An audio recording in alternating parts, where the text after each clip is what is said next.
La cybersécurité, au fond, c'est un problème d'interface utilisateur. La raison pour laquelle les gens adoptent des pratiques de cybersécurité qui sont pas sûres, c'est pas parce qu'ils s'en fichent, c'est parce que c'est juste trop compliqué en termes d'interface utilisateur. Notre vision, c'est qu'on veut réellement avoir un impact sur la manière dont fonctionne l'identité numérique sur Internet. C'est incroyablement ambitieux. Il y a peut-être 14 millions de gens qui ont créé des comptes Dashlane, mais il y a 4 milliards de gens sur Internet, donc ce qu'on représente aujourd'hui est négligeable. Notre vision, c'est celle d'un monde où il y a toujours des mots de passe, parce que tout montre qu'ils ne sont pas en train de disparaître. Au contraire, la quantité de mots de passe est en train d'augmenter, mais un monde dans lequel on n'a plus à les connaître, où ils changent automatiquement sans qu'on ait à s'en soucier. Mon job au tout début, c'était de brancher des câbles et des routeurs pour faire un réseau parce qu'il n'y en avait pas, de sortir les poubelles et de m'assurer qu'on trouvait un plombier pour déboucher les toilettes. Ça a commencé par ça. J'ai fait ça aussi. Bien sûr, mais on l'a tous fait. Enfin, finalement, on apprend qu'en réalité, le levier le plus puissant dans le domaine du management, c'est la vérité, en fait. Vis-à-vis de ses actionnaires, vis-à-vis de ses salariés, on tient tout son pouvoir de sa capacité à dire la vérité. On ne devrait que recruter des gens qui ont envie de vous piquer votre job, parce que sinon on ne recrute pas des gens assez bons. Il faut avoir la sérénité et la maturité de se dire que c'est quelque chose qui a un début et une fin et que c'est normal et que c'est sain. En fait.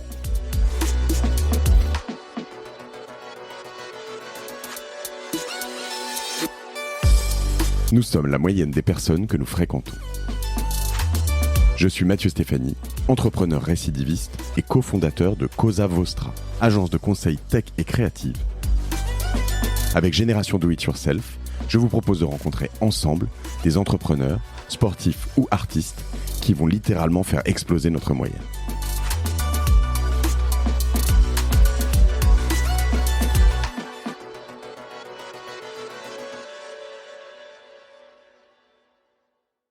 Salut à tous, je suis en remote, je suis habitué désormais à enregistrer mes épisodes en remote avec ce Covid, mais là je suis en remote pas à cause du Covid, même si je suis revenu dans mon confinement initial, enfin dans le lieu où j'étais confiné, et je suis ravi d'être avec Emmanuel Chalit. Salut Emmanuel. Bonjour. Je suis ravi d'être avec toi parce que tu as un parcours très singulier, et j'aimerais qu'on aborde pas mal de choses, mais notamment comment on plaque une carrière pour un projet de start-up qui a totalement rien à voir, et qu'est-ce que ça fait de repartir de zéro.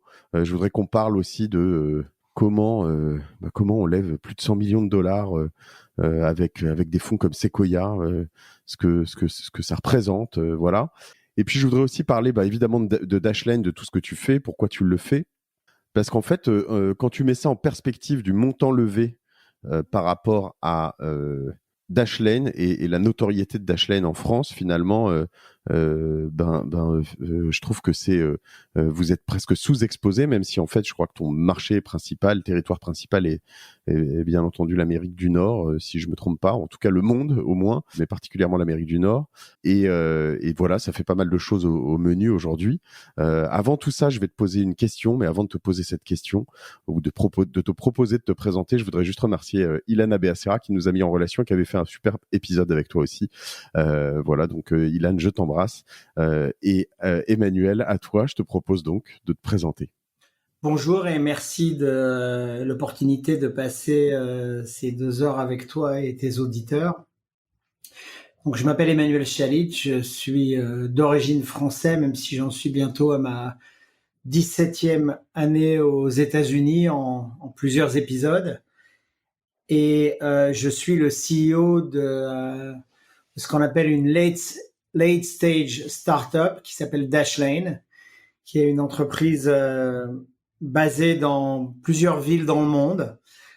Paris, où on a commencé, Lisbonne et New York. Aujourd'hui, on est à peu près 300 personnes réparties entre ces 3 villes. Et qu'est-ce qu'on fait ? Eh bien, on aide les gens, les individus, dans leur vie personnelle et dans leur vie professionnelle, à gérer des éléments clés de leur identité numérique que sont leur mot de passe, bien sûr, mais tous ces autres éléments de notre identité numérique dont on a constamment besoin quand on interagit avec des services digitaux, nos noms, nos adresses, nos téléphones, nos cartes de crédit. Et comme on l'a vu avec le Covid, ce besoin d'interagir de manière digitale, de manière numérique, de manière virtuelle, ne fait qu'augmenter avec le temps. Si le Covid a eu un effet, c'est l'accélération de cette migration. Et donc, c'est quelque chose qui, dans le long terme, rendra ce qu'on fait chez Dashlane d'autant plus important. Alors Dashlane, pour ceux qui connaissent pas, hein, c'est certains qualifient ça d'un coffre-fort numérique. C'est peut-être réducteur, je ne sais pas ce que tu en penses, mais en tout cas, c'est un outil qui, une fois que tu l'as installé, je pense, devient, j'en parlais à l'instant avec mon associé Laurent Kretz, un truc dont tu ne peux plus te passer, quoi. Alors tu dois avoir une rétention, ce qu'on appelle une rétention de malade. Moi, en ce qui me concerne, hein, j'ai découvert Dashlane il y a, je dirais, 6 ans ou quelque chose comme ça. J'ai pris 1 an d'abord d'abonnement et puis après j'ai pris un forfait, un pack que vous proposiez. Je sais pas si vous le proposez toujours, de 5 ans, donc il doit me rester encore 1 an d'abonnement jusqu'en 2021. Un coffre-fort numérique, c'est un qualificatif qui te convient? C'est un qualificatif qui décrit bien une moitié de ce qu'on fait, une moitié très importante. Mais non, mais c'est une moitié essentielle, c'est une moitié fondationnelle, je dirais, foundational, je ne sais même plus comment on dit en français. Parce qu'effectivement, le problème de l'identité numérique, il est double. C'est d'abord d'avoir quelque chose pour ranger son information numérique de manière sûre et aussi de manière multiplateforme, parce que son information d'identité numérique, on en a besoin sur son téléphone, sur sa tablette, sur ses multiples ordinateurs, demain sur sa télé et dans sa voiture. Et donc ce rôle de coffre-fort pour l'identité numérique disponible sur toutes les plateformes, c'est un composant essentiel de ce qu'on fait. Pourquoi ça n'est pas le seul? Parce que le problème de l'identité numérique, il se borne pas au fait d'avoir quelque part où stocker son information. Cette information n'a de valeur que si on peut l'utiliser.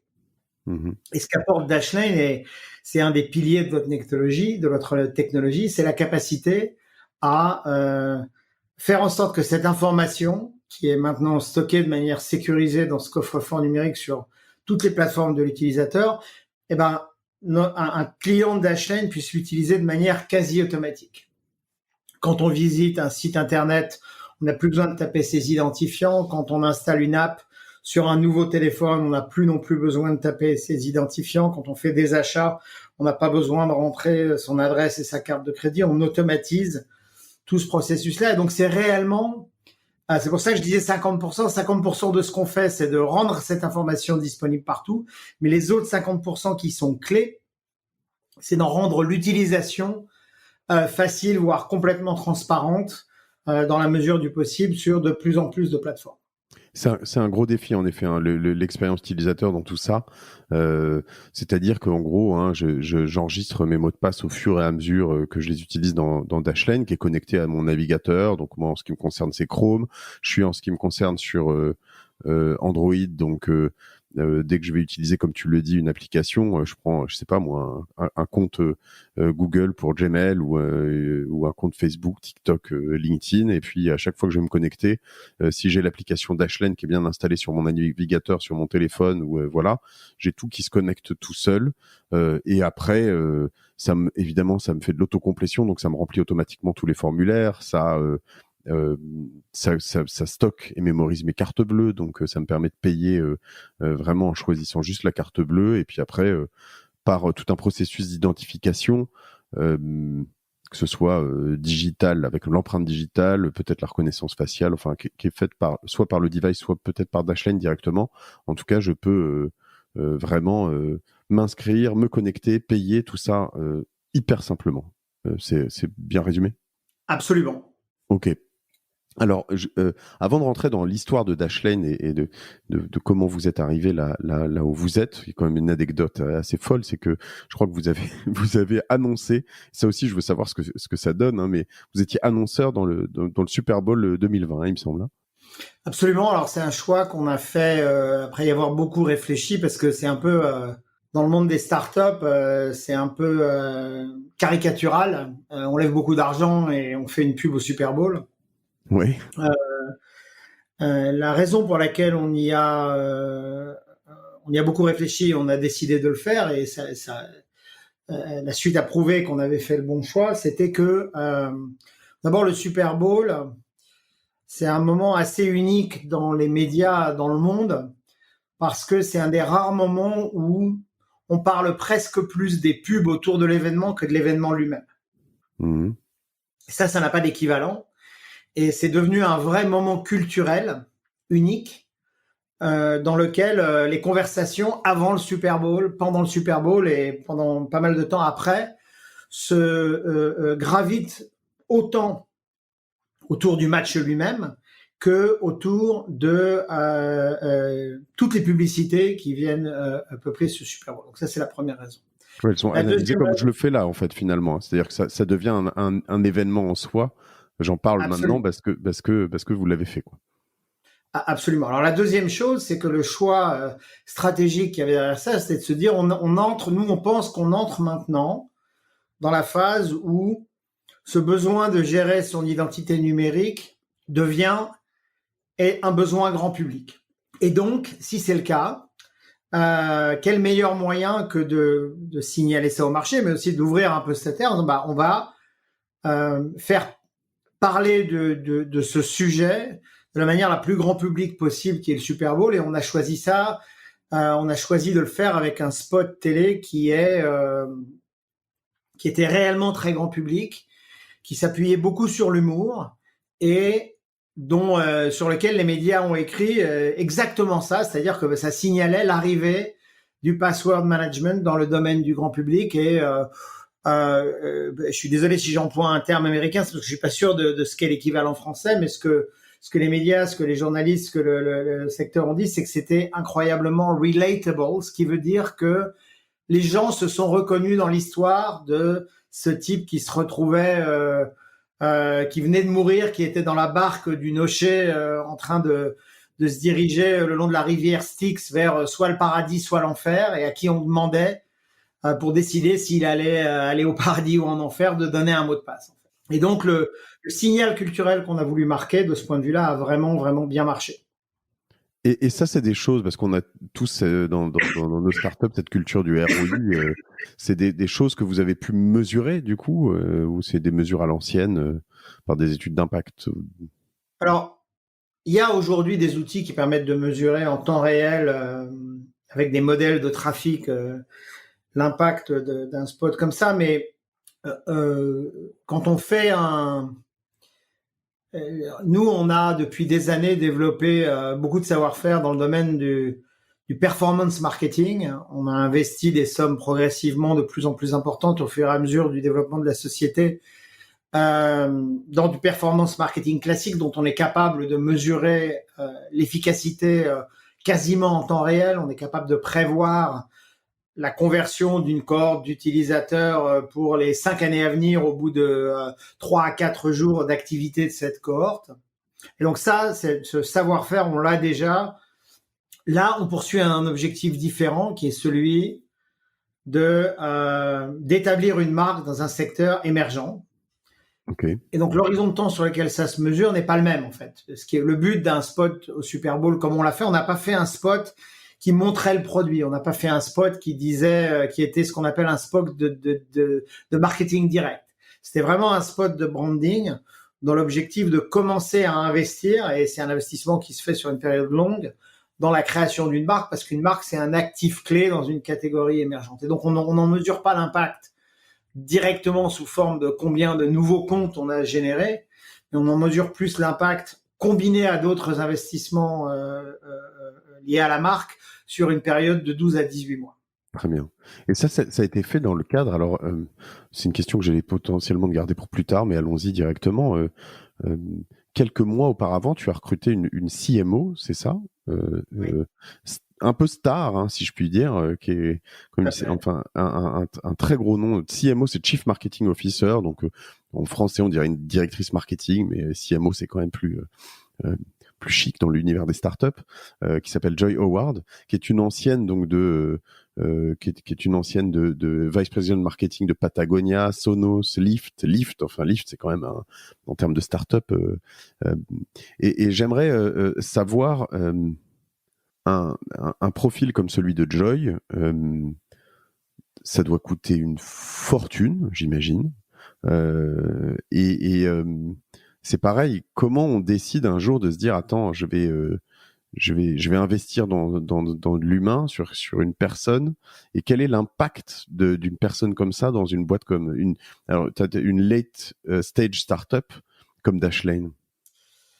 Alors, plusieurs choses. D'abord, quand on est une boîte à notre échelle, qui reste encore une relativement petite entreprise, c'est 300 personnes, c'est pas une société cotée encore, on est à plusieurs années d'une IPO. On n'attire pas les meilleurs talents parce qu'on paye aussi cher ou plus cher que des boîtes beaucoup plus grosses. Parce qu'on ne peut pas, de toute façon. La première caractéristique qui compte dans le fait d'attirer les meilleurs, c'est le fait de savoir si y a une connexion qui s'établit entre ce que quelqu'un a envie de faire et ce que c'est que la mission de l'entreprise. Il se trouve que Joy, c'est quelqu'un, effectivement, c'est une star du marketing, c'est quelqu'un d'exceptionnel, c'est aussi quelqu'un qui, depuis très longtemps, est passionné à titre personnel, mais réellement passionné. C'est-à-dire que c'est des sujets qui l'animent très fortement par ces sujets de privacy, d'identité numérique. Donc ça, c'est le premier point. Deuxième point, Joy était une cliente de Dashlane depuis 4 ou 5 ans. Elle connaissait déjà l'entreprise, elle était passionnée par le produit et par le potentiel que ce produit avait si on y adjoignait un vrai savoir-faire de marketing grand public comme celui qu'elle a. Donc c'est comme ça que des histoires comme ça sont rendues possibles, plus que par le fait de payer plus que ce qu'une grande boîte cotée peut offrir. Ok. Ça, si je peux dire, c'est un thème très général dans l'histoire de Dashlane. Souvent, parce que tu parles de chance, je sais que ça faisait partie des sujets qu'on a évoqués par le passé. La chance joue un rôle très important dans les différents tournants de la vie monumentée d'une startup. Mais en fait, la chance, c'est jamais purement de la chance. Là, j'ai eu beaucoup de chance de croiser le parcours de Joy, mais une part de cette chance, c'est le fait que le produit qu'on a construit est un produit dont elle se servait depuis des années et, comme tu l'as très bien expliqué, un produit sans lequel elle n'imaginait pas de vivre. Et donc, elle s'est dit, mais c'est incroyable, ce produit, moi, je pourrais pas vivre sans. Est-ce que je peux mettre mon savoir-faire marketing au service de ce produit? Parce qu'en fait, c'est un produit dont tout le monde a besoin. Ce genre d'histoire, il s'est reproduit plein de fois dans la vie de Dashlane.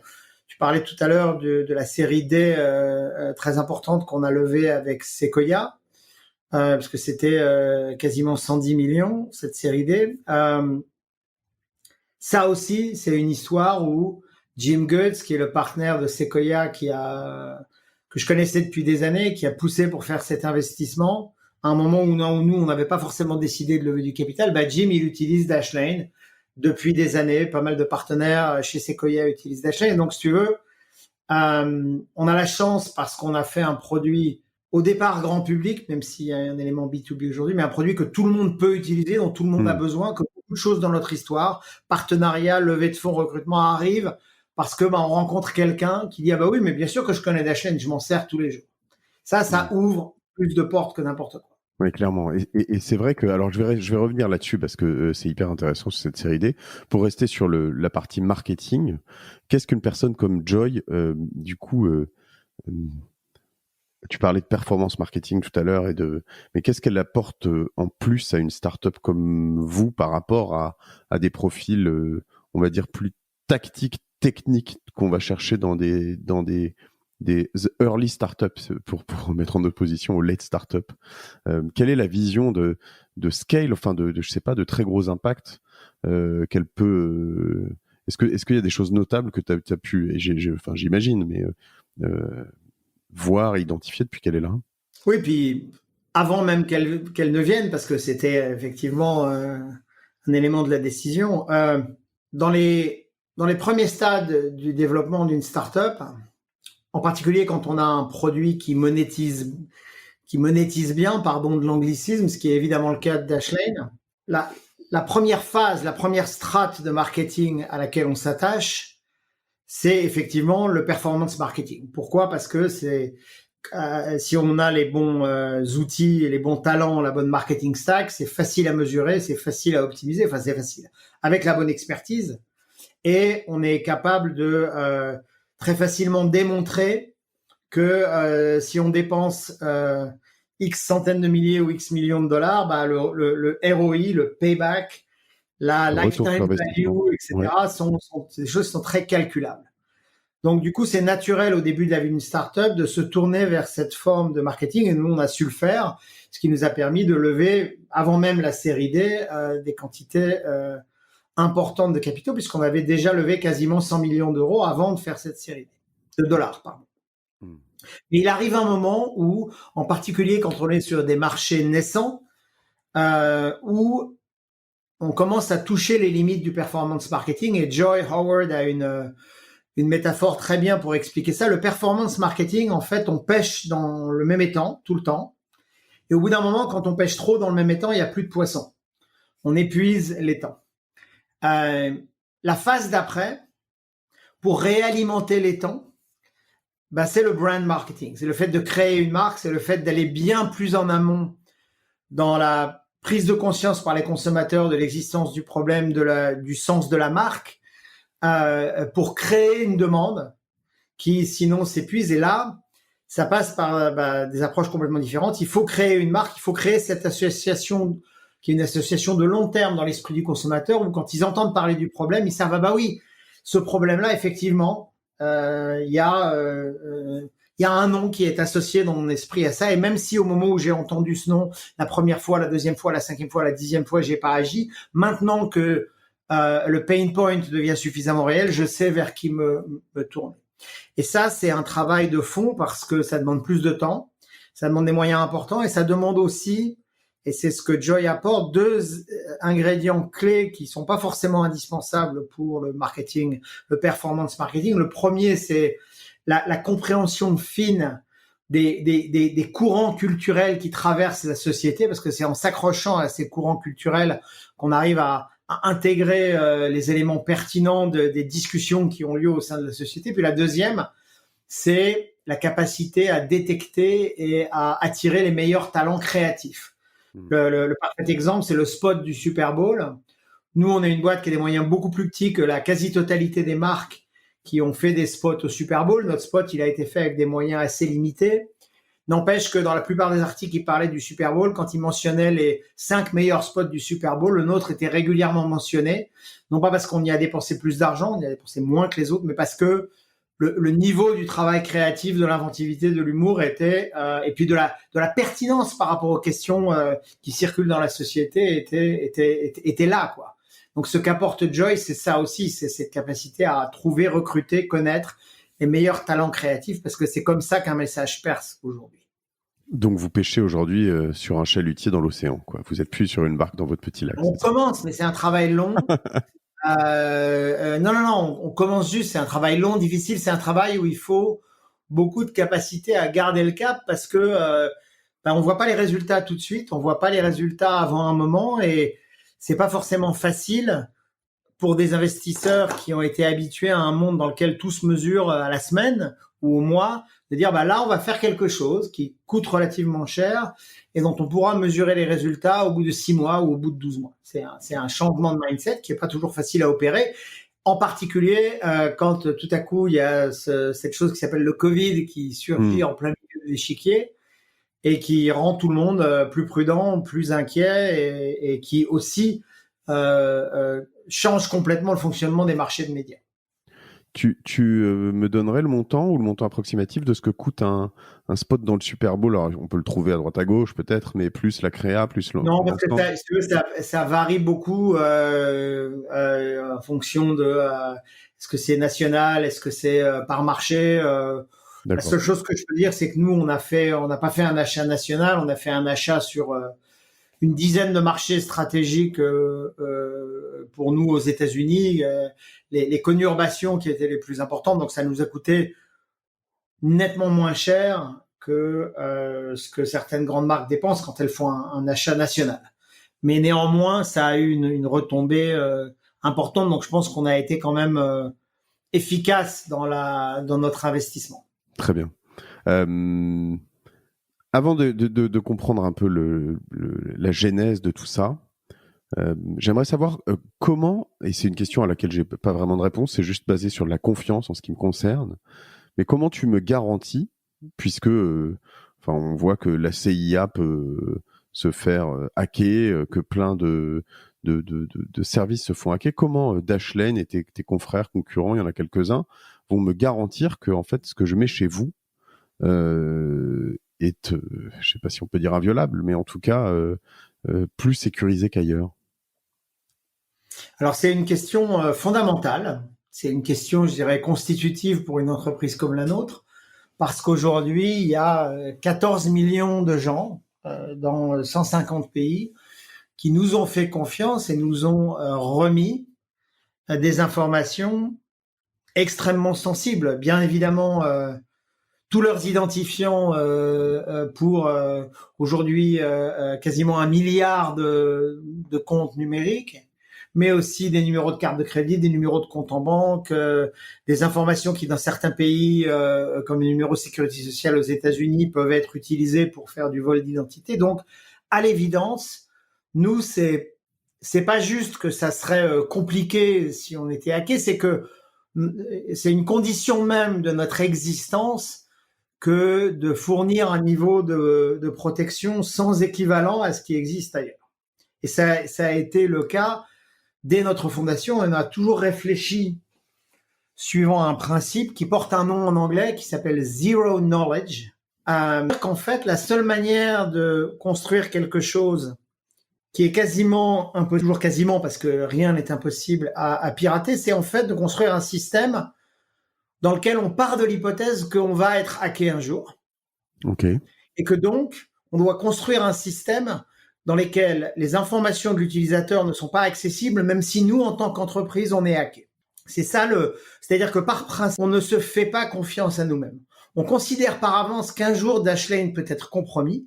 Et du coup, le défi devient, comment peut-on construire un système dans lequel, même si Dashlane est compromis, les données de nos utilisateurs ne sont pas compromises. Et en fait, quand on y réfléchit comme ça, on voit que la solution est simple.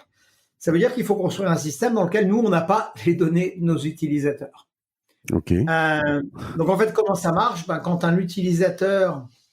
pour ceux qui nous écoutent, j'attends la réponse aussi, moi.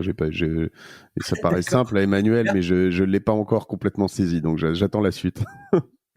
C'est à la fois simple et à la fois compliqué. À la fin de la journée, ça repose sur les principes mathématiques qui sous-tendent la cryptographie, mais le concept lui-même est simple, en fait. Encore une fois, le concept, c'est que nous, on n'a pas vos données. Qu'est-ce qui se passe ? Quand un utilisateur crée son compte Dashlane, on lui demande, et on te l'a demandé il y a quelques années quand tu l'as fait, de choisir un mot de passe maître, un master password. Tout à fait. Et ce mot de passe maître, il a 2 caractéristiques. D'abord, il ne sert qu'à une seule chose, qui est comme clé de chiffrement, clé d'encryption de toutes les données que tu vas mettre dans Dashlane. Première règle, ce mot de passe maître, il ne sert qu'à ça, il ne sert pas à autre chose. La deuxième règle, c'est qu'en fait, ce mot de passe maître, il n'est stocké nulle part dans l'univers. Il est uniquement dans ta tête, ou si tu l'as écrit quelque part, ce qu'il ne faut pas faire là où tu l'as écrit, mais il n'est pas stocké sur tes différents appareils, il n'est pas stocké sur ton téléphone, il n'est pas stocké sur ton téléphone, il est stocké nulle part, d'une part. Et évidemment, il ne transite jamais sur Internet, et évidemment, nous, on ne l'a jamais vu. Et il est, évidemment, par défaut, différent pour chaque utilisateur. Et donc, comment tout ça marche ? En fait, quand un utilisateur met des données dans Dashlane, ces données, elles sont chiffrées à l'aide de ce mot de passe maître, mais elles sont chiffrées localement sur ton appareil, que ce soit sur ton téléphone, sur ton ordinateur, sur ta tablette. Et quand elles sont transmises au serveur de Dashlane, pour permettre de les rendre disponibles sur tous tes appareils de manière transparente, elles sont transmises sous forme chiffrée. Et donc, nous, on a des dizaines de millions de fichiers chiffrés en provenance de tous nos utilisateurs, mais ils ont tous des clés d'accès différentes. Et ils ont tous des clés d'accès différentes que nous, on n'a jamais vues et qu'on ne verra jamais, et qu'on ne veut pas voir, surtout. Et donc, du coup, quand on pense au scénario d'attaque de quelqu'un qui voudrait voler les données de nos utilisateurs, on peut pas vraiment aller les prendre sur les appareils de chaque utilisateur, parce que ça, c'est extraordinairement compliqué. On parle de 14 millions d'utilisateurs. Il va vouloir essayer de les prendre sur nos serveurs où effectivement il y a ces dizaines de millions de fichiers chiffrés. Mais un attaquant va pas pouvoir en faire grand chose, en fait, parce que casser le chiffrement d'un de ces fichiers, c'est extrêmement difficile. On utilise les techniques de chiffrement les plus poussées. Mais aussi, même si, à supposer qu'un utilisateur investisse des ressources considérables, on va dire un gouvernement qui peut mettre des supercalculateurs pour attaquer les fichiers d'un utilisateur, même s'il y arrive, il aura réussi à ouvrir le coffre-fort d'un utilisateur et il sait même pas qui c'est. Et ensuite, il y en a 14 millions. Donc ça veut dire qu'en pratique, c'est une cible qui n'est même pas attractive pour un attaquant parce que, en gros, nous, on a jeté la clé au fond du puits, on l'a jamais eu. Et pourquoi c'est important? C'est pas important juste par rapport au hacker. Parce que le hacker n'est pas la seule source de faiblesse possible. La deuxième vecteur d'attaque, comme on dit dans le monde de la sécurité, mais ça peut être aussi un des membres de notre équipe. Oui. Qui tout à coup décide de vouloir aller voir les données des utilisateurs, il peut pas. Parce que de toute façon, il n'a pas les clés, c'est les utilisateurs qui les ont. Mais la troisième source d'attaque, ça peut être un gouvernement qui nous envoie une commission rogatoire disant je veux les données de monsieur machin ou de madame bidule. On va dire non, désolé, nous tout ce qu'on a c'est des fichiers chiffrés. On peut vous donner les fichiers chiffrés, mais vous n'avez pas la clé. Et il y a quelque chose qu'on entend parfois, mais qu'il est important de clarifier, c'est que les gens disent oui, mais la CIA, la NSA, etc., ils peuvent casser n'importe quelle encryption, n'importe quel chiffrement. C'est beaucoup plus compliqué que ça. Si la CIA ou la NSA pouvaient casser n'importe quelle encryption aujourd'hui, les gouvernements, et en particulier le gouvernement américain, ou le gouvernement anglais, le gouvernement australien, seraient pas en train d'essayer de mettre en place des mesures pour contourner cette encryption. Quand quelque chose est réellement bien encrypté, et nous, encore une fois, on utilise les techniques de chiffrement les plus sophistiquées. En pratique, c'est quasiment impossible de le déchiffrer si on n'a pas des indices en plus, en réalité. Donc voilà la réponse. Mais en gros, le résumé, c'est on a une architecture zero knowledge qui fait que nous, on n'a pas accès aux données et que la seule manière d'avoir accès aux données, c'est d'aller récupérer le mot de passe maître de l'utilisateur que nous n'avons pas et nous ne pouvons pas avoir. D'accord. Et après, il y a toute une série... Je veux rajouter une chose que c'est vraiment important. Pourquoi c'est fondamentalement différent d'autres approches? Par exemple, prenons le cas de, on va se dire, moi, finalement, plutôt que d'avoir plein d'identifiants à gérer, je vais utiliser le mécanisme de Facebook, qui s'appelle Login with Facebook ou qui s'appelait avant Facebook Connect. La différence, elle est fondamentale, en fait. C'est pas que du tout une différence morale, même si on peut tout à fait dire qu'il y a probablement une différence morale entre la mission de Facebook et la nôtre. La différence, elle est beaucoup plus structurelle que ça, qui est que quand on utilise un mécanisme pour ces identifiants qui est celui de Facebook, le login avec Facebook, qu'est-ce qui se passe? Facebook, ils ont un énorme coffre-fort dans lesquels les clés de leurs 2 milliards d'utilisateurs sont stockées. Et c'est un coffre-fort. Ce qui veut dire que si ce coffre-fort est compromis, potentiellement, les clés des 2 milliards d'utilisateurs à la fois deviennent accessibles à des hackers ou à un gouvernement. Alors on va dire oui, mais Facebook, ils ont des moyens considérables, ils peuvent faire en sorte que ça n'arrive jamais. La preuve que non, c'est qu'il y a exactement 2 ans, Facebook a eu une breach, il y a une faille et les données de 90 millions les clés de 90 millions d'utilisateurs de Facebook se sont retrouvées dans la nature. Alors 90 millions, on va dire, c'est pas beaucoup, c'est juste la population de l'Allemagne tout entière. Donc, et pareil chez Uber, et pareil chez... pareil partout, parce qu'en plus, une fois qu'un attaquant a ses clés, il peut ouvrir tous les comptes de toutes les applis qui sont compatibles avec Facebook pour cet utilisateur. Et donc, où est la différence? La différence est que nous, notre approche, elle est décentralisée. Il n'y a pas un coffre-fort, il y en a un par utilisateur, ils s'ouvrent tous avec des clés différentes. Tous ces systèmes comme Facebook, comme Google et comme d'autres, c'est des mécanismes d'identité centralisés qui sont infiniment plus fragiles. Et ce qui est cool, hein, d'ailleurs aussi, ce que je note, une petite feature que j'utilise pas assez, mais c'est que vous êtes aussi capable de me prévenir ou si jamais il y a eu des comptes qui ont été, en ce qui me concerne, potentiellement hackés. Donc voilà, et aussi s'il y a certaines de mes données qui circulent sur le dark web. Donc ça, c'est assez charmé parce que en fait, le dark web, j'y passe pas mes jours entiers. Et du coup, souvent, j'ai une petite notif qui me dit attention, Mathieu, là, ton mail plus ce password. Et puis là, du coup, je vais aller changer un peu partout mes passwords avec vous, quoi. Oui, parce qu'on a la chance. Et quand je dis on, c'est pas nous, l'entreprise, c'est notre app qui est sur ton PC, sur ton téléphone, sur ta tablette. Elle connaît tous tes identifiants. Et donc, si on en voit un qui se promène sur le dark web parce qu'il a été volé quelque part, notre app est capable de te dire attention Mathieu, cet identifiant-là, ce mot de passe-là, tu l'utilises sur ces 15 autres sites. Et il faut pas oublier que les hackers ou les gouvernements, parce que la différence c'est parfois assez subtil, ils savent parfaitement que le comportement par défaut des internautes, c'est de réutiliser les mêmes identifiants partout, simplement parce que c'est plus simple.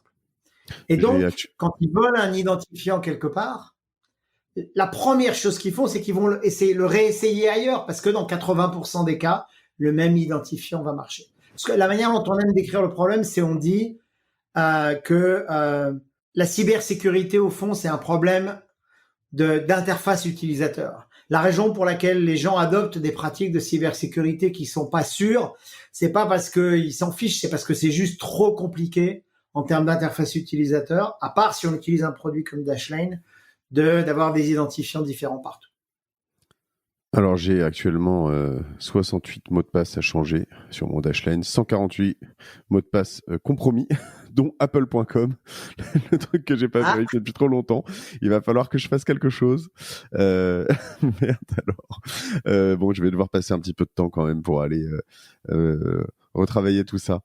Mais nous, tu vois Mathieu, notre quête, notre Graal, c'est pour ça qu'on a encore un chemin considérable à parcourir, c'est que petit à petit, tout ça devienne totalement invisible, transparent et sans effort pour toi. Moi, j'envisage un futur peut-être pas si lointain où tu n'auras plus à faire ça. Où on a aujourd'hui un outil qui est dans une version préliminaire qui s'appelle Password Changer, le changeur automatique de mot de passe, pour essayer de le dire en français. Je pense qu'on n'est pas si loin que ça, peut-être à 1 an, peut-être à 2 ans, d'une situation où tu pourras dire, voilà, ces 15-20 comptes-là, ils sont très importants pour moi. Je veux que le mot de passe change toutes les semaines et que ça se fasse automatiquement. Et au fond, notre vision, c'est celle d'un monde où il y a toujours des mots de passe parce que tout montre qu'ils sont pas en train de disparaître. Au contraire, la quantité de mots de passe est en train d'augmenter, mais un monde dans lequel on n'a plus à les connaître, où ils changent automatiquement sans qu'on ait à s'en soucier, ce qui fait que, voilà, en réalité, les mots de passe disparaissent de ton existence, non pas parce qu'il y en a plus, mais parce qu'il y a une couche au-dessus de tout ça qui fait qu'on n'a plus à s'en préoccuper du tout. Mais déjà, il y a quand même une gymnastique intellectuelle quand tu es sur Dashlane qui est intéressante, c'est que j'ai quand même beaucoup de mes mots de passe. Et là, si je pousse plus loin le raisonnement que j'allais le faire, beaucoup de mes mots de passe que je ne connais plus moi-même. Alors, en plus que vous ne connaissez pas, du coup, puisque c'est Dashlane qui me les génère, il n'y a que mon application, enfin, dans le truc, il n'y a plus personne qui connaît le mot de passe, tu connais que ton mot de passe maître. Tu vois, c'est assez conceptuel, quoi. Tu dis, si vraiment j'ai besoin un jour et que j'ai pas mon truc sous la main, comment je fais, quoi. Il y a un petit stress quand même, tu vois ce que je veux dire, à aller jusque-là. C'est absolument vrai. C'est absolument vrai. Nous, on le voit dans l'adoption de nos utilisateurs où au début, les gens peuvent être un peu réticents à changer tous leurs mots de passe par des mots de passe vraiment sûrs, complètement aléatoires, complètement uniques. Puis au bout d'un moment, ils comprennent qu'en fait, avec ce que la technologie permet aujourd'hui, une technologie comme Dashlane, finalement, ça n'a pas de sens de connaître ces mots de passe. Personne ne devrait avoir à connaître ces mots de passe. Ce qui compte, c'est de pouvoir y accéder de partout, à tout moment. C'est ce qu'on permet. Oui, c'est un moyen, c'est pas une fin. Oui. Ben voilà, exactement. Non, c'est vraiment passionnant. Je suis ravi d'avoir toutes ces explications. Ça faisait longtemps que je voulais en parler avec toi. J'espère que ça éclaire un certain nombre de personnes qui utilisent Dashlane, et puis pour ceux qui l'utilisent pas, qui vont comprendre un peu le dessous de ce type d'appli. Tout ça a commencé alors, et c'est ça qui est quand même assez fou. Tu m'as pas précisé ton âge, mais tu as commencé assez tard, Dashlane, quand même, dans ta carrière, non?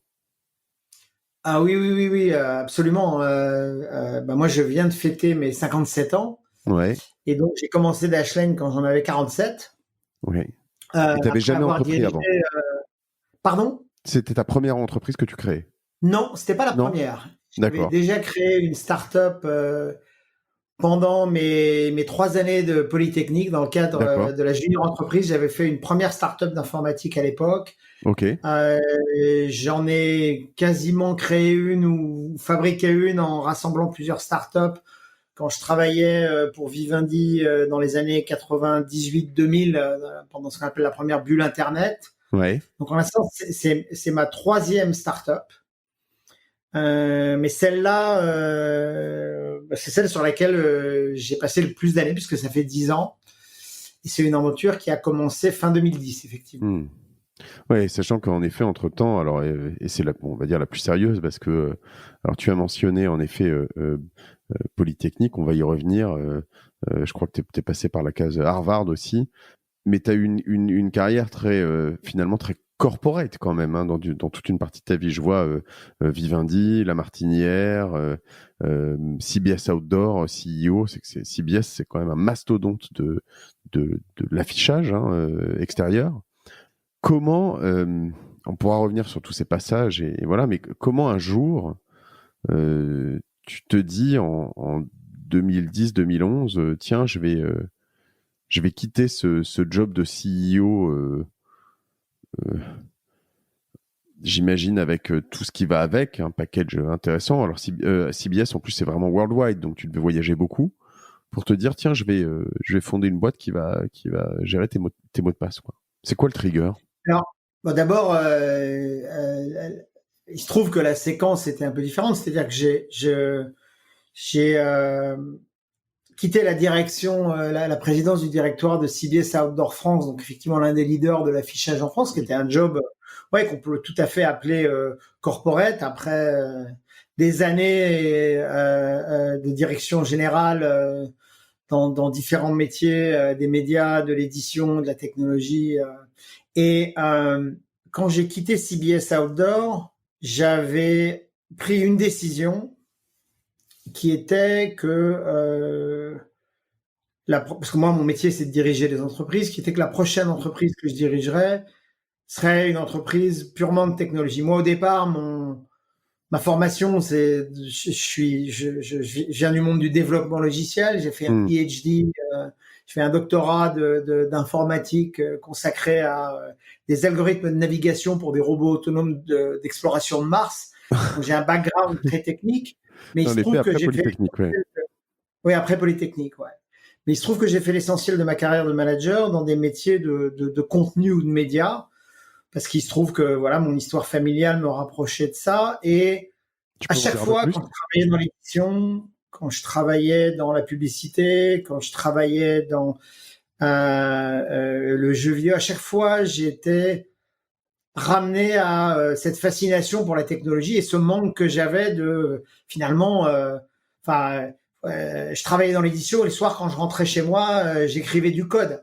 Je Hmm. me disais mais au fond pourquoi, alors que j'ai cette passion pour la technologie et sur l'impact transformationnel que la technologie a sur la société, pourquoi, quitte à diriger l'entreprise, pas diriger les entreprises de technologie. Et après mon départ de CBS Outdoor, j'ai commencé à chercher des opportunités de ce type-là, c'est-à-dire des jobs de CEO d'entreprises de technologie de taille moyenne. Moi, ce que j'avais dirigé avec La Martinière et avec CBS Outdoor, c'était des entreprises de 1000, 1500, 2000 personnes, quelques centaines de millions d'euros de chiffre d'affaires. Pour moi, c'était la taille idéale. C'est une entreprise dans laquelle, même si on ne connaît pas tout le monde, on peut rester proche des produits, des clients et des équipes, beaucoup plus que les entreprises plus grandes comme celles où j'avais travaillé avant. Et donc, je cherchais une D'accord, oui. entreprise de cette taille-là, mais qui soit dans la technologie. Et Tu parlais de la chance tout à l'heure.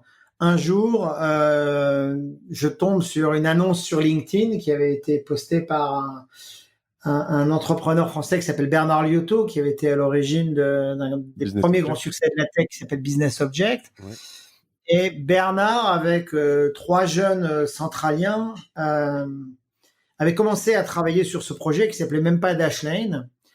Ils avaient développé les premiers embryons de la technologie et ils étaient arrivés au point où ils se disaient, en fait, il faut qu'on fasse de ça une vraie boîte. Et ils cherchaient un CEO pour démarrer l'aventure. Et moi, donc, il avait mis une annonce sur LinkedIn qui était Internet Startup Paris CEO Bernard Liotto. Et moi, j'ai vu ça un peu par hasard. Un ami m'a dirigé vers cette annonce et j'ai écrit en disant, bon, c'est probablement pas pour moi parce que ça a l'air extrêmement early stage. Je savais pas à quel point c'était early stage, mais ça m'intéressait de rencontrer Bernard, qui était quelqu'un qui était au bord de tas de boîtes et pouvait éventuellement m'ouvrir des portes pour des jobs de CEO dans une entreprise plus mûrée. Pour ceux qui ne le connaissent pas, c'est un énorme nom de la tech, bien sûr, oui, qui est vraiment, et puis comme tu le dis, un des tout premiers noms de la tech française, quoi. Donc déjà un dinosaure à la fin des années 90, je pourrais dire, mais si je l'invite un jour, il va m'en vouloir. Mais ouais, non. Voilà. Et donc, si tu veux, moi, à cette époque-là, j'avais quitté CBS, j'avais un peu de temps devant moi. Et il se trouve que Alexis Fogel, Guillaume Marron et Jean Guillou, qui étaient réellement ceux qui étaient impliqués sur le projet, sur les premiers embryons de la technologie, le bureau, c'est un bien grand mot pour l'époque, mais dans lequel ils travaillaient, à Ménilmontant, était à quelques minutes de là où j'habitais à Belleville. Et moi, j'avais décidé de prendre un peu de temps après 8 années chez Vivendi, 4 années chez La Martinière et 3 années chez CBS non-stop. Donc ça faisait 15 ans de boulot non-stop sans interruption. J'avais décidé de prendre du temps. Mais bon, voilà, le virus m'a pris, j'ai été les rencontrer, j'ai regardé ce qu'ils faisaient. Et quand Bernard Liotto m'a proposé de les rejoindre, je passe les épisodes, mais j'ai accepté de les rejoindre pour les premières étapes qui consistaient à faire un produit, lever des fonds et construire le début d'une équipe. Et puis avec l'idée qu'on verrait après si ces premières étapes marchaient ou pas. Et voilà, c'était il y a 10 ans. Et en tout cas, les premières étapes ont marché. Et qu'est-ce qui te motive sur l'instant, justement, puisque tu dis que tu cherchais plutôt un truc beaucoup plus gros? Comment parce qu'on sait ce que c'est que le démarrage d'une... Ouais. Enfin, tu vois... La suite de l'anecdote, en fait, elle est assez amusante. C'est que... quand ils m'ont proposé de les rejoindre pour faire démarrer Dashlane, encore une fois, ça s'appelait même pas Dashlane à l'époque. Ma première réaction, ça a été que c'était pas très raisonnable de faire ça, en fait, parce que moi, j'avais une carrière, j'avais plutôt dirigé des boîtes plus grosses, voire beaucoup plus grosses. Et là, on était au tout début, il y avait pas d'argent qui avait été levé, il y avait pas encore de produit, il y avait pas d'utilisateur, Et en gros, j'avais plus ou moins décidé de pas le faire, même si j'étais très tenté, parce que c'était pas raisonnable, en fait, d'un point de vue gestion de risque. Et puis donc, je me souviens de ce jour où j'ai pris l'Eurostar pour aller de Paris à Londres, où j'avais des entretiens avec des fonds d'investissement que j'allais rencontrer pour discuter de jobs dans des boîtes plus mûres. Et il se trouve que j'avais aussi rendez-vous avec Bernard Liotto à Londres et j'avais prévu de lui donner une réponse qui allait être une réponse négative. Non pas parce que je trouvais pas le projet passionnant, mais parce que simplement en termes de profil de risque, c'était pas la bonne chose à faire pour moi. Et il se trouve que dans le train, je me suis retrouvé assis en face d'une chasseuse de tête que je connaissais très bien, avec qui j'avais travaillé, dont je respectais beaucoup l'opinion, qui m'a demandé, qui savait que je venais de quitter CBS Outdoor, qui m'a demandé qui j'allais rencontrer à Londres, les différents entretiens que je passais. Et je lui ai parlé notamment de cette discussion que j'ai eue avec Bernard Liotto concernant ce qui ne s'appelait pas encore Dashlane. Et je lui ai dit, bon, évidemment, comme tu l'imagines, je vais dire non parce que c'est pas raisonnable à 47 ans de s'embarquer sur un truc comme ça où il n'y a pas de capitaux, il n'y a pas encore de produits, il n'y a pas de business model. Et elle m'a posé des questions très simples. Elle m'a dit, décris-moi les 5 ou 6 caractéristiques du job idéal, en fait. Donc, je lui ai décrit, je disais que je veux que ce soit dans la tech, je veux que ça soit global, que ce soit à forte croissance, etc., etc. Et elle m'a dit, bah, finalement, ce truc-là dont tu parles, ça coche toutes tes cases. Donc peut-être que tu peux essayer pour une période limitée de voir si ça marche ou pas. Et elle m'a convaincu dans l'Eurostar, entre Paris et Londres, de tenter l'aventure pour un peu moins d'un an pour voir ce que ça donnerait. La chance. La chance et puis le fait que ça tombe à un moment où tu te dis, bon allez, finalement, si je prends pas de risques maintenant, quand est-ce que je vais les prendre? Je pense que c'est un point essentiel, c'est que la chance, on la saisit ou on la saisit pas, ça dépend des moments dans sa vie en fonction de son profil de risque, de sa situation personnelle, familiale, etc. etc. Hyper intéressant. Et alors, le début d'une aventure comme ça, mise en perspective de tes boulots d'avant, ça doit être quand même un peu chelou, si c'est le meilleur qualificatif. C'est une situation où j'avais un bureau pour moi tout seul de, je sais pas, 100 et quelques mètres carrés. On m'appelait Monsieur le Président. J'avais quasiment un chauffeur et effectivement un package très important. Un boulot où j'étais pas payé au début. Où quand je suis arrivé dans ce qui s'appelait le bureau de Dashlane, il n'y avait pas de bureau pour moi, il y avait un coin de table, j'ai dû apporter mon propre ordinateur, j'ai dû faire un réseau parce qu'il n'y en avait pas, et dans les problèmes que j'ai eu à gérer au début, il y avait celui de la sortie des poubelles et le débouchage des toilettes. Donc évidemment, c'est un choc culturel, mais en même temps, il y avait 3 jeunes cofondateurs, en la personne d'Alexis, Jean et Guillaume, qui étaient des gens exceptionnels, qui sont toujours des gens exceptionnels et qui avaient un niveau de drive et de maturité qui fait que dans tous les moments où on s'est dit oh là là on va jamais y arriver, des moments comme ça, mais il y en a en permanence, il y en a pendant très longtemps, je me suis dit c'est pas encore le moment d'abandonner, on peut encore donner un peu. Donc voilà quoi. Mais oui, c'est sûr qu'au début il y a un vrai choc culturel. J'ai eu cet échange avec Anne Méo, que tu connais peut-être, qui me disait qu'elle était en effet passée par là avec les toilettes au fond de la cour dans son premier bureau. Et en effet, c'est des anecdotes toujours assez rigolotes quand tu viens notamment, par exemple, de la présidence de la République. Bien sûr. En effet. On va revenir petit à petit sur les différentes étapes de Dashlane et peut-être aussi, si on peut, celles qui t'ont conduit là.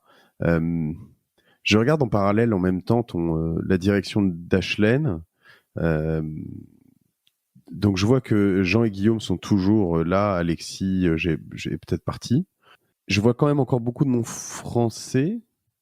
Comment est-ce qu'on passe d'une entreprise française, en tout cas basée à Paris, à une entreprise américaine ou internationale? Comment est-ce il y a un moment où il y a un shift qui se fait? Est-ce que ça a toujours été la vision dès le début? Parce qu'il y a quand même tu vois, il y a une patte, rien que les noms qu'on voit affichés là, c'est quand même Jean, Guillaume, Emmanuel, Frédéric. Alors, il y a encore une représentation française importante, mais je pense que ce que Alexis, Jean et Guillaume avaient senti dès le début, c'est que même si c'était peut-être pour eux qu'une intuition, c'était que si ce truc se faisait et s'il marchait, ça serait une aventure internationale. Et donc, même les tout premiers bouts de code qu'ils ont écrits et les tout premiers bouts de documentation qui allaient avec, tout était en anglais. Et je pense qu'on n'a jamais rien écrit chez Dashlane depuis le tout début qui soit pas entièrement fait en anglais. C'est la première chose. La deuxième chose, c'est qu'en me proposant de les rejoindre, j'avais déjà à l'époque, je sais pas, je fais le calcul, mais 8 ou 10 ans d'expérience aux États-Unis. Ils ont volontairement fait le choix de quelqu'un qui avait déjà créé et dirigé des entreprises aux États-Unis. Et donc, on a toujours vécu ça comme une entreprise qui serait internationale. Et d'ailleurs, l'une des premières discussions que j'ai eues avec eux, parce que quand je suis arrivé, il y avait des embryons de business plan et tout, qui consistaient à dire on va lancer le produit en France, et puis ensuite, une fois qu'on aura entre guillemets conquis la France, on ira courageusement traverser la frontière belge et la frontière suisse, et ensuite on traversera courageusement la Manche, etc., etc. Et moi j'ai dit mais ça n'a pas beaucoup de sens en fait pour moi de voir les choses comme ça, parce que fondamentalement le problème qu'on résout est un problème qui est le même partout dans le monde. Le produit qu'on est en train de construire est fondamentalement un produit global. Et donc en fait il faut pas lancer en France. On peut certainement fabriquer le produit en France parce qu'il y a des grands talents en termes de produits, de design and engineering en France, mais il faut le lancer aux États-Unis parce que c'est le marché le plus important. Et c'est aussi là qu'on trouvera les capitaux le plus facilement, en tout cas le moins difficilement. J'avais l'intuition que Dashlane serait une aventure qui serait capital intensive. Il faudrait beaucoup de moyens parce qu'il y a beaucoup de technologies lourdes derrière. Et donc, on a toujours eu dans l'idée que ça serait une boîte internationale. Et dès avril de 2012, on avait des bureaux à New York. D'ailleurs, Ilan nous a accueillis dans ses bureaux au tout début. Ouais. Je le remercie encore. Et quand on a lancé le produit en avril 2012, on l'a lancé aux États-Unis. Et donc, aujourd'hui, je pense que la France représente, 7%, 6% de notre base utilisateur.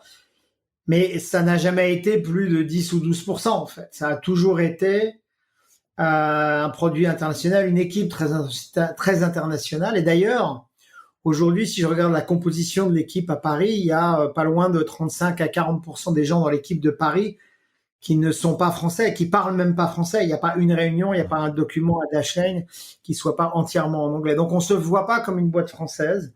On se voit pas comme une boîte américaine. On est une boîte comme il y en a beaucoup aujourd'hui, qui est cette espèce d'hybride mondial extrêmement multiculturel. Moi, l'un des derniers déjeuners pour nouveaux salariés que j'ai fait à Paris avant le Covid, qui devait être en février, parce que je faisais régulièrement un déjeuner à Paris, à Lisbonne, à New York, avec tous les gens qui avaient rejoint la boîte dans cette ville depuis mon dernier passage. Et le dernier, on était 13 à table.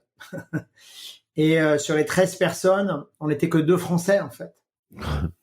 Et c'était à Paris. Donc, en fait, cette notion de nationalité est assez peu pertinente parce qu'on a une boîte qui se veut très, très multiculturelle et je pense que c'est une force. Mais alors, même si j'ai bien compris que tu dis que vous n'êtes pas une boîte américaine, quand tu dis on fait un lancement à New York, moi, ce qui me questionne, et peut-être que tu vas pouvoir m'aider là-dessus, c'est une question ou 2 questions en une, mais tu vas pas juste à New York, puis tu lances à New York et boum, t'es aux États-Unis. Enfin, il y a quand même, comment tu fais ça? Il y a quand même des techniques. Et si moi, demain, je voulais lancer mon agence Cosa Vostra, elle est en France, en Angleterre, on a un bureau en Tunisie, mais on fait pas beaucoup de business là-bas. Si je veux lancer aux États-Unis, il suffit pas juste d'ouvrir un bureau à New York et de dire boum, je suis aux États-Unis. Enfin. Bien sûr. Et d'ailleurs, le modèle est très différent suivant qu'on est dans le monde du grand public ou de l'entreprise. Et la chance qu'on a quand on est un pure play dans le grand public, c'est qu'en fait, la présence physique de l'équipe est finalement pas très importante. Oui. La raison première pour laquelle c'était important d'être présent aux États-Unis, c'était plus par rapport à la levée de fonds de notre série A, par rapport aux relations avec les investisseurs et puis de temps en temps pour rencontrer la presse. Mais concrètement, on rencontre jamais nos utilisateurs ou nos clients en personne. Donc dans le monde du B2C, déjà, c'est beaucoup plus facile. Après, quand il s'agit de se déployer aux États-Unis, moi j'ai coutume de dire qu'il y a 2 modèles.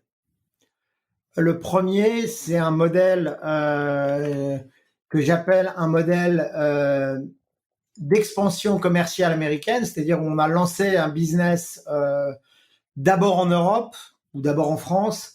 On a les premières étapes de ce qu'on appelle le product market fit.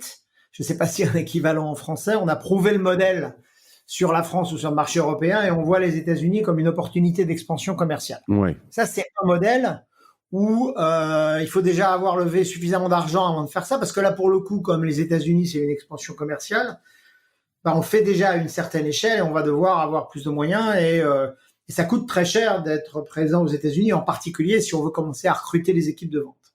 Il y a un deuxième modèle que pas mal de startups françaises ont fait, qui est celui de OK, je fais la R&D en France, mais dès le début, je lance mon produit aux États-Unis parce que finalement, lancer un produit grand public aux États-Unis ou en France, c'est pas plus difficile. Ça coûte même pas réellement plus cher. Simplement, le marché américain est 10 fois plus gros. Donc, si ça marche, le résultat est 10 fois plus gros. Et puis, même si c'est un peu moins vrai aujourd'hui, en tout cas en 2011, ça l'était, l'accès à des capitaux, la capacité à lever des capitaux importants avec très peu de choses, c'est beaucoup plus facile sur le marché américain que sur le marché français. En tout cas, c'était beaucoup plus facile à l'époque. En effet. Et c'est vrai qu'après, tu as le monde du, comme tu dis, B2B, B2C, et puis après, tu as le corporate aussi. Finalement, dans du B2B un peu grand public, c'est assez similaire, j'imagine, à du B2C. C'est-à-dire que de toute façon, personne te connaît, personne t'attend. Donc, Oui, oui, et il faut... alors après, il y a d'autres facteurs. C'est que quand on se met à devoir recruter des exécutifs, des cadres aux États-Unis, il faut être capable de leur donner confiance dans le fait qu'on n'est pas juste deux petits franchouses dans un coin qui viennent découvrir l'Amérique. Ouais. Et là, ça m'a beaucoup aidé d'avoir vécu et travaillé pendant des années, y compris dans le monde corporate aux États-Unis, parce que il y a des codes dans une culture qu'il faut être capable de comprendre et avec lesquels il faut être capable d'interagir. Quand on rencontre quelqu'un qui vient du Colorado, de savoir que l'équipe de foot de Denver, c'est les Broncos, c'est quand même mieux que si on est capable de parler que du Paris Saint-Germain, parce qu'on n'a pas la même crédibilité. Ça paraît comme un détail, mais le fait d'avoir un parcours important déjà aux États-Unis, ça aide énormément quand on fait du recrutement pour à la fois trier les bons et les mauvais candidats, et puis aussi pour être capable d'attirer les meilleurs. Très bien. Merci pour tes éclaircissements sur ce point. Toi, tu viens donc tu as eu on va dire non, un parcours d'excellence, hein, quand même, parce que on en parlait tout à l'heure, Polytechnique, donc un PhD en computer science, Harvard ensuite, ça fait quand même beaucoup d'études, quoi. C'est quoi, 10-12 ans au total. Ça vient d'où tout ça? T'as été poussé par tes parents très fort? C'est quelque chose qui vient Non, pas vraiment. de Mes parents ont l'intérieur? essayé de m'empêcher.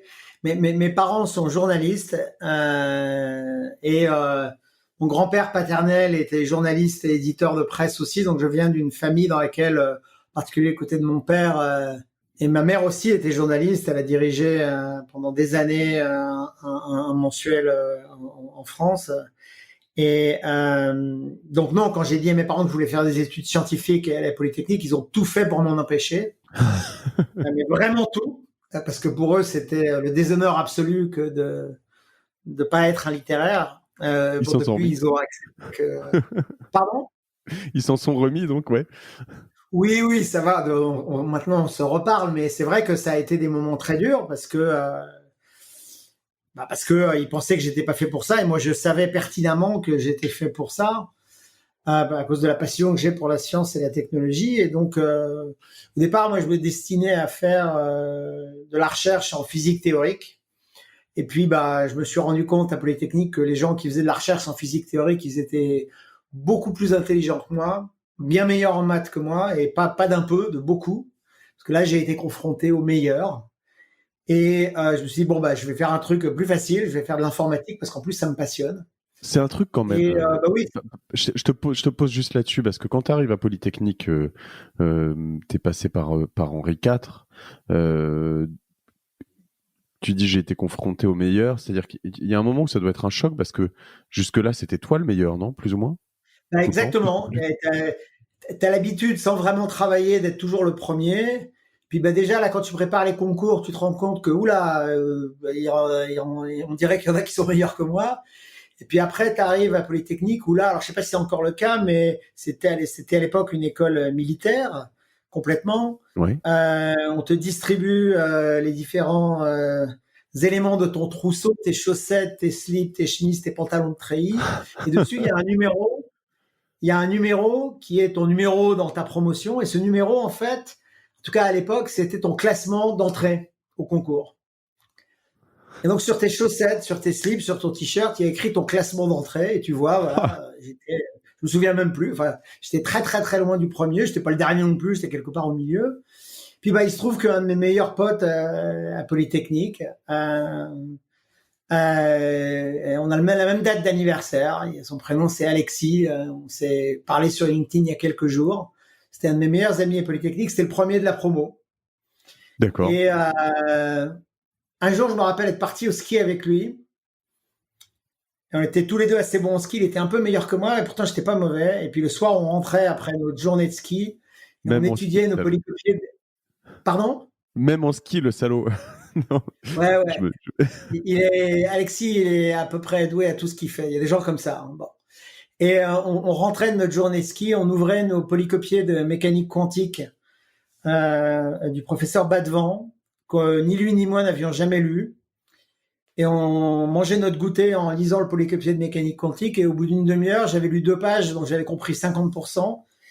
Il en avait lu 10 dont il avait compris 120%. Et là, je pouvais pas me réfugier derrière, ah oui, mais il a plus travaillé, machin. Il est juste plus intelligent que moi et je peux rien faire pour le rattraper. Et être confronté à ça, bah, c'est une expérience très utile parce qu'on se rend compte que, bah, voilà, faut faire avec ce qu'on a et on trouvera toujours des gens meilleurs que soi, mais ils sont meilleurs à certaines choses et on est meilleur à d'autres. Hmm. Ouais, c'est la difficulté de faire face à comme un physique, quoi. A priori, quand t'as quelqu'un en face de toi qui fait 2 mètres ben, quand tu fais un sprint dans une piscine, a priori, si tu fais 1m70, t'as aucune chance, quoi. Enfin, bon, tu peux t'entraîner beaucoup, mais s'il s'entraîne autant que toi, t'as vraiment aucune chance. C'est physique, quoi. Et là-dessus, sur l'intelligence, c'est potentiellement plus compliqué à déceler, à voir un peu comment tu peux les battre, en fait, sur certaines choses, parce que bon, l'intelligence, c'est beaucoup, mais c'est pas tout, non? Oui, puis d'ailleurs, j'ai vu, enfin moi, le peu de talent que j'ai, il est plus dans la capacité à recruter, fédérer, mobiliser des équipes autour d'un projet. C'est ça que je sais faire. Et bah, il y a des gens qui sont beaucoup plus intelligents que moi, mais qui savent moins bien faire ça que moi. Et voilà. Et ça tombe bien parce qu'il faut de tout pour faire un monde. Et comment tu les as acquis, ces choses-là, enfin, ou comment tu les décris et comment je peux en profiter là? Parce que finalement, c'est pas sur un PhD en computer science ou euh, alors à Harvard, c'est sur du strategic marketing, je vois, mais que tu apprends à fédérer des gens, à les emmener dans un projet. Comment tu acquiers ça et qu'est-ce que c'est techniquement en fait? Il y a sûrement moyen de l'acquérir techniquement. Moi, j'ai vu mon âge, j'ai pas eu nécessairement. Je pense qu'on imagine beaucoup et à tort que le management est quelque chose d'inné. Ça l'est pas du tout. Il y a des tas de choses à apprendre. Moi, j'ai pas eu la chance qu'on me les apprenne parce que j'ai commencé ma carrière à une époque où ces sujets étaient beaucoup moins structurés, compris et formalisés qu'aujourd'hui. Mais je dirais que j'ai eu d'autres chances. Je pense que j'ai appris de mes parents et peut-être beaucoup de mon père sans m'en rendre compte quand j'étais jeune et adolescent, une certaine manière de communiquer, mais aussi une certaine manière d'écouter. Je pense que son passé de journaliste, le sien et celui de ma mère, les bons journalistes en tout cas construisent essentiellement sur l'écoute, sur le fait d'être capable de réellement entendre ce que la personne qu'ils interviewent leur raconte. Ça, je pense que c'est un élément. Et donc finalement, ce background très littéraire et journalistique de ma famille m'a bien servi. Puis la deuxième chose, c'est que j'ai eu la chance de travailler dans ma carrière plus corporate, notamment quand j'étais chez Vivendi avec des très grands patrons comme Agnès Touraine, comme Hubert Joly, de qui j'ai énormément appris. Et puis j'ai eu la chance aussi de vivre à la tête d'entreprises des expériences difficiles qui sont très formatrices quand on reprend des entreprises en difficulté grave, quand on doit restructurer une entreprise qui a 500 personnes pour en quelques semaines la faire passer de 500 à 100 personnes. On apprend beaucoup d'humilité, on apprend beaucoup de choses sur le fait que rien ne remplace la transparence absolue. Et aujourd'hui, c'est les choses qu'on retrouve dans les valeurs de Dashlane, dans les 7 valeurs de Dashlane. On retrouve des choses comme No Politics ou Transparency, qui sont des choses qui sont... Enfin, finalement, on apprend qu'en réalité, le levier le plus puissant dans le domaine du management, c'est la vérité, en fait. Vis-à-vis de ses actionnaires, vis-à-vis de ses salariés, on tient tout son pouvoir de sa capacité à dire la vérité. Est-ce que ça, alors c'est quelque chose que j'entends de plus en plus de mes invités et que j'applique au maximum chez Causa Vostra avec mes associés depuis le début. Donc, mais je me pose cette question de savoir est-ce que il s'agit d'une mode ou est-ce que c'est un résultat de trop conneries qu'on a fait par le passé. Tu vois ce que je veux dire? Parce que j'ai quand même l'impression, quand je t'entends dire le management, ça s'apprend pas, ça s'apprend, pardon, c'est pas naturel. Je suis tout à fait d'accord. Et à la fois, le management que je vivais dans mon premier job en 2002, qui était un peu standard, je dirais, à l'époque, il n'était pas du tout le même que celui qu'on applique aujourd'hui, et il a beaucoup changé ces dernières années, je trouve encore.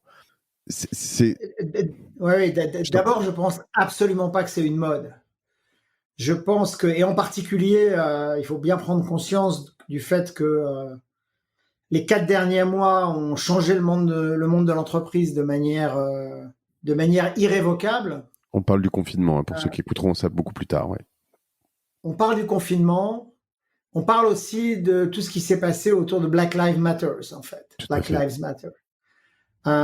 Fondamentalement, ces événements-là vont agir comme des accélérateurs de changements plus profonds qui avaient commencé avant et qui sont des changements qui tiennent au renversement, en tout cas dans les entreprises à forte valeur ajoutée, dans les entreprises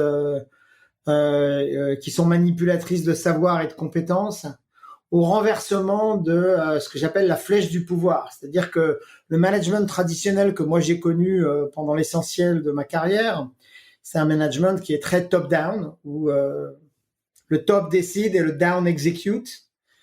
Et je pense que ce qui est en train de changer, il y a des raisons culturelles à ça, des raisons générationnelles, et c'est en particulier vrai dans la société de haute technologie où on ne recrute que les meilleurs, et les meilleurs par définition, ils peuvent aller trouver du travail n'importe où. Il y a un renversement de la flèche du pouvoir qui est incroyablement sain sur le long terme et qui est irréversible. Et donc, en fait, c'est très lié à des concepts comme ce qu'on appelle le servant leadership. Et de plus en plus, je pense que les dirigeants et les CEO doivent se voir comme étant au service de leur équipe, là pour aider leur équipe, là pour enlever les obstacles. Mais finalement, les gens qui font le boulot, aujourd'hui comme avant, ça n'a rien de nouveau, c'est pas les dirigeants. Les gens qui font le boulot, c'est les gens qui font le boulot. À cause de ça, ils sont souvent bien mieux placés pour prendre, en tout cas, les décisions tactiques, parce qu'ils sont beaucoup plus proches du terrain.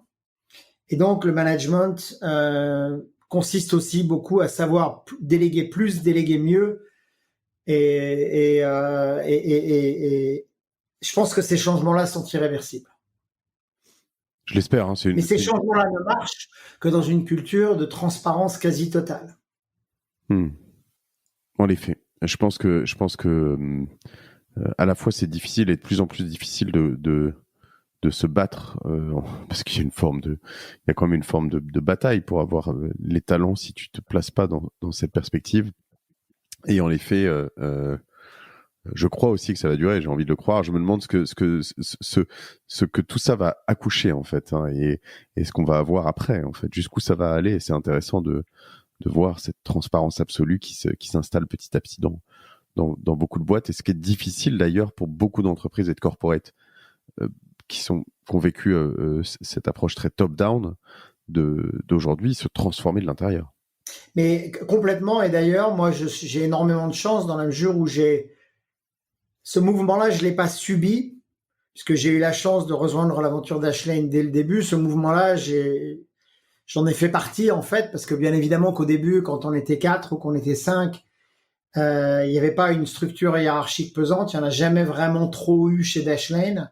Et moi, périodiquement, je prends du recul et je me dis, mais qu'est-ce qu'on peut faire pour push down decisions, pour faire redescendre les décisions dans les endroits les plus pertinents de l'organisation. Je me souviens d'un jour avoir écouté un grand général américain qui s'appelle Stanley McChrystal, qui avait dirigé une énorme structure qui était le commandement des forces spéciales en Irak. Et c'est en fait l'organisme, ou plutôt la structure qui coordonnait l'ensemble de toutes les forces spéciales de l'armée américaine en Irak, les Navy Seals, les Green Berets, les Rangers, etc., dans les opérations les plus complexes de contrôle de l'insurrection et du terrorisme en Irak. Et il expliquait que quand il était arrivé à la tête de cet organisme énorme, c'était pas un organisme, de cette structure de 90 000 personnes, il avait constaté que l'information remontait sur le terrain de réunion en réunion à travers 15 ou 20 strates de hiérarchie militaire, que ça prenait une semaine, qu'elle était débattue au plus haut niveau, que ça prenait une semaine de la refaire redescendre sur le terrain pour décider d'un raid et que c'était une organisation qui était incapable de s'adapter face à un adversaire qui, lui, utilisait les médias sociaux et les téléphones portables, prenait des décisions qui étaient appliquées en quelques minutes ou au plus en quelques heures. Et donc, il est arrivé dans cette structure et il est passé d'un mécanisme où il y avait comme ça des dizaines et des dizaines de réunions en cascade à des niveaux de hiérarchie les plus en plus élevés à un conférence call par jour avec 7000 personnes, tout le monde dessus, partage d'informations au début, redescendre des décisions sur le terrain au niveau des commandants d'unité qui étaient au plus proches et qui étaient capables, sans faire remonter la décision tout en haut, de décider, parce qu'ils avaient une information le matin même, de faire un raid en début d'après-midi, sans avoir à faire remonter ça. Et c'est comme ça qu'ils ont repris le contrôle de la situation en Irak. Et c'est quand même frappant de voir que c'est dans une structure militaire que cette approche très décentralisée du commandement a émergé. 7000 personnes, ça fait beaucoup dans un conf call. Mais oui, mais les gens sont là pour écouter, entendre l'information, pour partager l'information. Ouais. Nous, à notre petite échelle, on fait une fois par semaine un town hall meeting avec 300 personnes. On les faisait avant en personne sur 3 sites. Maintenant, c'est 300 personnes tous sur Zoom. Et en fait, ça marche très très bien. On arrive vraiment à se parler, à se comprendre. Tu peux m'expliquer comment il est organisé ? Enfin, je veux dire pas techniquement, mais c'est toi qui introduis. Il y a un planning qui est prévu avant. Il y a le marketing, alors c'est quelque chose technique. Pardon, oui, j'ai interrompu ta question. Non, je t'en prie. Je voulais savoir s'il y avait chaque service qui passait l'un après l'autre, s'il y avait un truc très très précis, s'il y avait une présentation d'un des projets en cours. On est maintenant passé depuis le confinement à un rythme hebdomadaire. Avant, c'était tous les 15 jours. Ouais. On réserve 1 heure par semaine à ça. C'est notre équipe marketing et communication qui a maintenant la responsabilité d'alimenter l'agenda parfois plusieurs semaines à l'avance. Et c'est un mélange. Non, c'est pas toujours la même structure. La semaine dernière, j'en ai fait un qui était un peu un State of the Union, l'état de Dashlane à fin du premier semestre. Qu'est-ce qui a bien marché, qu'est-ce qui a pas bien marché, quelles décisions on prend, quelles conséquences. Où là, j'ai parlé seul pendant exactement 60 minutes à la totalité de l'entreprise. Parfois, mon rôle se borne à juste introduire les nouveaux arrivants que personne n'a rencontrés en personne, mais les introduire en racontant une petite histoire à propos de chacun. Et puis, l'idée, c'est que toutes les fonctions de l'entreprise, tour à tour, passent systématiquement, présentent des projets, présentent des résultats, présentent des choses sur lesquelles elles travaillent. Et 5 et 10 minutes chacun, quoi. Ça dépend, ça peut être plus long, ça peut être plus court, mais c'est pas le seul dispositif de communication. On a également ce qui s'appelle maintenant un AMA, Ask Me Anything, qu'on fait à travers Slack, où une fois par mois, pendant 30 minutes, on crée un channel Slack sur lequel auquel tout le monde a accès et sur lequel absolument n'importe qui peut me poser n'importe quelle question. Et je m'efforce pendant cette demi-heure de répondre absolument à n'importe quelle question avec l'aide des membres de mon équipe directe quand c'est un sujet plus spécifiquement RH ou marketing ou etc. Donc c'est une entreprise dans laquelle on essaie de faire que absolument n'importe quelle question puisse être mise sur la table et dans laquelle on essaie de maintenir le lien pendant cette période de confinement, qui n'est pas une période qui va se terminer en réalité, parce que comme on le sait, les entreprises reviendront jamais totalement au bureau comme avant. En tout cas, les entreprises comme les nôtres reviendront jamais à l'état d'avant. On a déjà, nous, dit à nos salariés que jusqu'à la fin de cette année, personne n'aurait à revenir au bureau s'il ne le souhaitait pas. Et on est en train de travailler à des mesures de plus long terme dans ce domaine-là. C'est quoi ton job aujourd'hui, Emmanuel? Parce que tu es venu là pour pour être dans une entreprise tech, mais tu as plein de techos autour de toi qui sont plus sur le produit, etc. Et alors j'imagine que tu as de la vision, mais euh, tu me dis que tes talents, c'est aussi d'emmener les gens et le management en partie. C'est quoi ton job chez Dashlane? Alors d'abord, le job d'un CEO, il change énormément en fonction des étapes, des stades de développement de l'entreprise. Comme je l'ai dit à moitié en riant, mon job au tout début, c'était de brancher des câbles et des routeurs pour faire un réseau parce qu'il n'y en avait pas, de sortir les poubelles et de m'assurer qu'on trouvait un plombier pour déboucher les toilettes. Ça a commencé par ça. J'ai fait ça aussi. Hein. Bien sûr, mais on l'a tous fait. Donc aujourd'hui, je le fais moins. Mais l'anecdote dont je suis pas très fier, c'est jusqu'à il y a encore 2 ans et demi, moi je suis basé à New York depuis maintenant 2013. Jusqu'à il y a 2 ans et demi, on n'avait personne pour l'IT à New York, et c'était encore moi qui aidais les nouveaux arrivants de l'équipe de New York avec leurs problèmes d'IT. Donc je devrais pas trop le dire, je suis pas très fier de ça, mais mon job, il a conservé certains éléments un peu inhabituels pendant longtemps. Tu n'avais levé que 100 millions de dollars, donc il fallait pas que tu dépenses trop non plus dans ce genre. Non, c'est même pas ça la raison. C'est juste le conservatisme qui fait que des fois, on attend trop pour faire certains changements. Ouais. Là, c'est typiquement un où j'ai attendu trop. Par ailleurs, il y a des choses qui étaient là depuis le début et qui sont toujours là, qui est qu'en tant que CEO, on a toujours un rôle important dans le recrutement.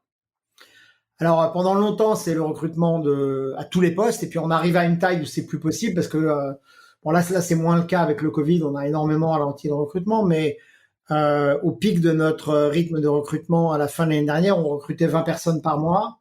Et donc quand on recrute 20 personnes par mois, ça veut dire qu'on voit 4 ou 500 candidats par mois. Évidemment, je les rencontrais pas tous. Mais donc le recrutement a toujours constitué une part importante de mon job. Aujourd'hui, mon job, il est réparti en 4 ou 5 catégories. Et d'ailleurs, c'est un point clé quand on se met à recruter des gens aussi seniors que les gens qui m'entourent, comme Ciara, David, Frédéric, Derek, Joy. Une des premières choses qu'ils demandent, c'est à clarifier qu'est-ce qu'est mon rôle versus le leur. Et ça, c'est très bien parce on ne devrait que recruter des gens qui ont envie de vous piquer votre job, parce que sinon, on recrute pas des gens assez bons. Et donc, une de leurs premières questions, c'est OK, tu m'as recruté pour m'occuper du produit, de l'engine, parce qu'au début, je m'occupais de tout. J'ai un background technique, donc je m'intéressais à des décisions extrêmement techniques avec Alexis, Jean et Guillaume. C'est tout juste si j'aurais pas pu rentrer dans le code, ils m'ont jamais vraiment laissé. J'aurais été capable de le faire à la limite.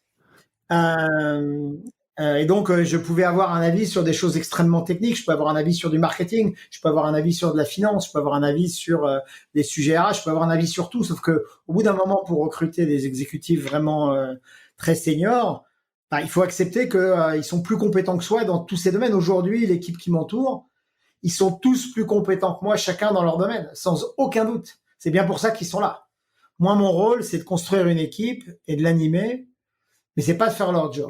Donc aujourd'hui, mon rôle, c'est la direction stratégique de l'entreprise, les relations avec les investisseurs et le marché et les partenaires, tout ce qui concerne la culture et les valeurs et le maintien et le développement de ça. Et aussi de plus en plus avec notre développement un rôle tourné vers l'extérieur avec les relations avec les gouvernements et les organismes législatifs pour essayer de participer à tout le débat qu'il y a autour de ces sujets de privacy et de cybersecurity. Ok. Ta relation avec tes investisseurs, c'est quelque chose qui te prend beaucoup de temps? C'est parce que tu en as beaucoup et puis ils ont mis beaucoup d'argent, donc ça doit quand même être une certaine pression, j'imagine. Plus on lève d'argent et plus on lève d'argent à des valorisations élevées, ce qui a été le cas en particulier de notre série D, plus le niveau de pression augmente parce que tout simplement, on doit faire une sortie à un multiple de la dernière valorisation du dernier tour qu'on a fait. Donc oui, bien sûr que la pression est très importante. Après, il faut toujours faire ce qu'on croit être la bonne chose pour l'entreprise, parce que il faut pas oublier que c'est pas les investisseurs ni le board qui dirigent l'entreprise. Ils sont pas en position pour faire ça. D'abord, c'est pas leur métier. Beaucoup d'investisseurs ont soit jamais, soit pas été des opérateurs depuis très longtemps. Et puis par ailleurs, le métier de ces gens-là, c'est d'être sur 5, 10, 15, 20 boards parfois. Et donc, ils ont une vision de ce qui se passe dans une entreprise tous les 2 mois, tous les 3 mois, au rythme des board meetings, plus fréquemment quand on a des discussions au milieu de ces grands rendez-vous. Mais leur rôle, c'est, comme on le dit en anglais, advise and consent. C'est-à-dire, ils doivent être là en tant qu'advisor, ils doivent fournir des avis, des opinions qui aident l'équipe dirigeante à prendre les décisions difficiles. Et c'est important d'écouter leur avis parce que ils ont une diversité d'expériences qui est considérable, en fait.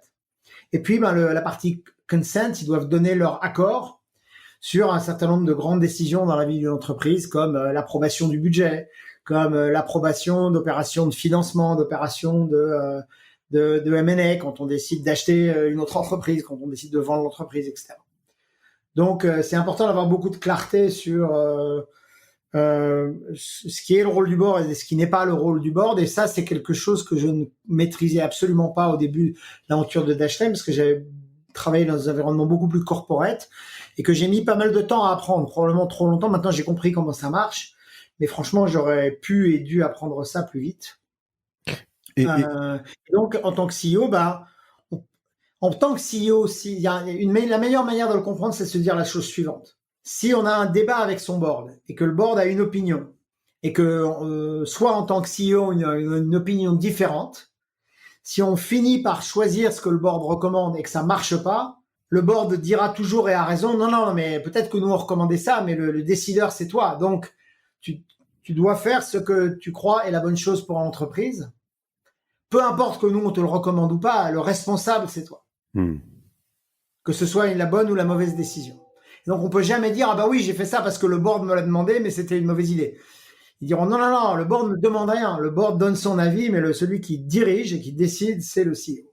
D'où l'importance aussi à l'inverse pour de pas faire trop d'ingérence quand tu es actionnaire ou j'en parlais avec Pierre Commorizet qui disait quand il investit dans une boîte il se met dans le coffre et puis si on vient ouvrir la porte du coffre, enfin le coffre finalement il est là mais si tu fais trop d'ingérence tu peux aussi finalement et donner trop de conseils etc quand on vient pas te sonner finalement brouiller un peu les messages pour des gens qui n'auraient pas compris exactement ce que tu dis là.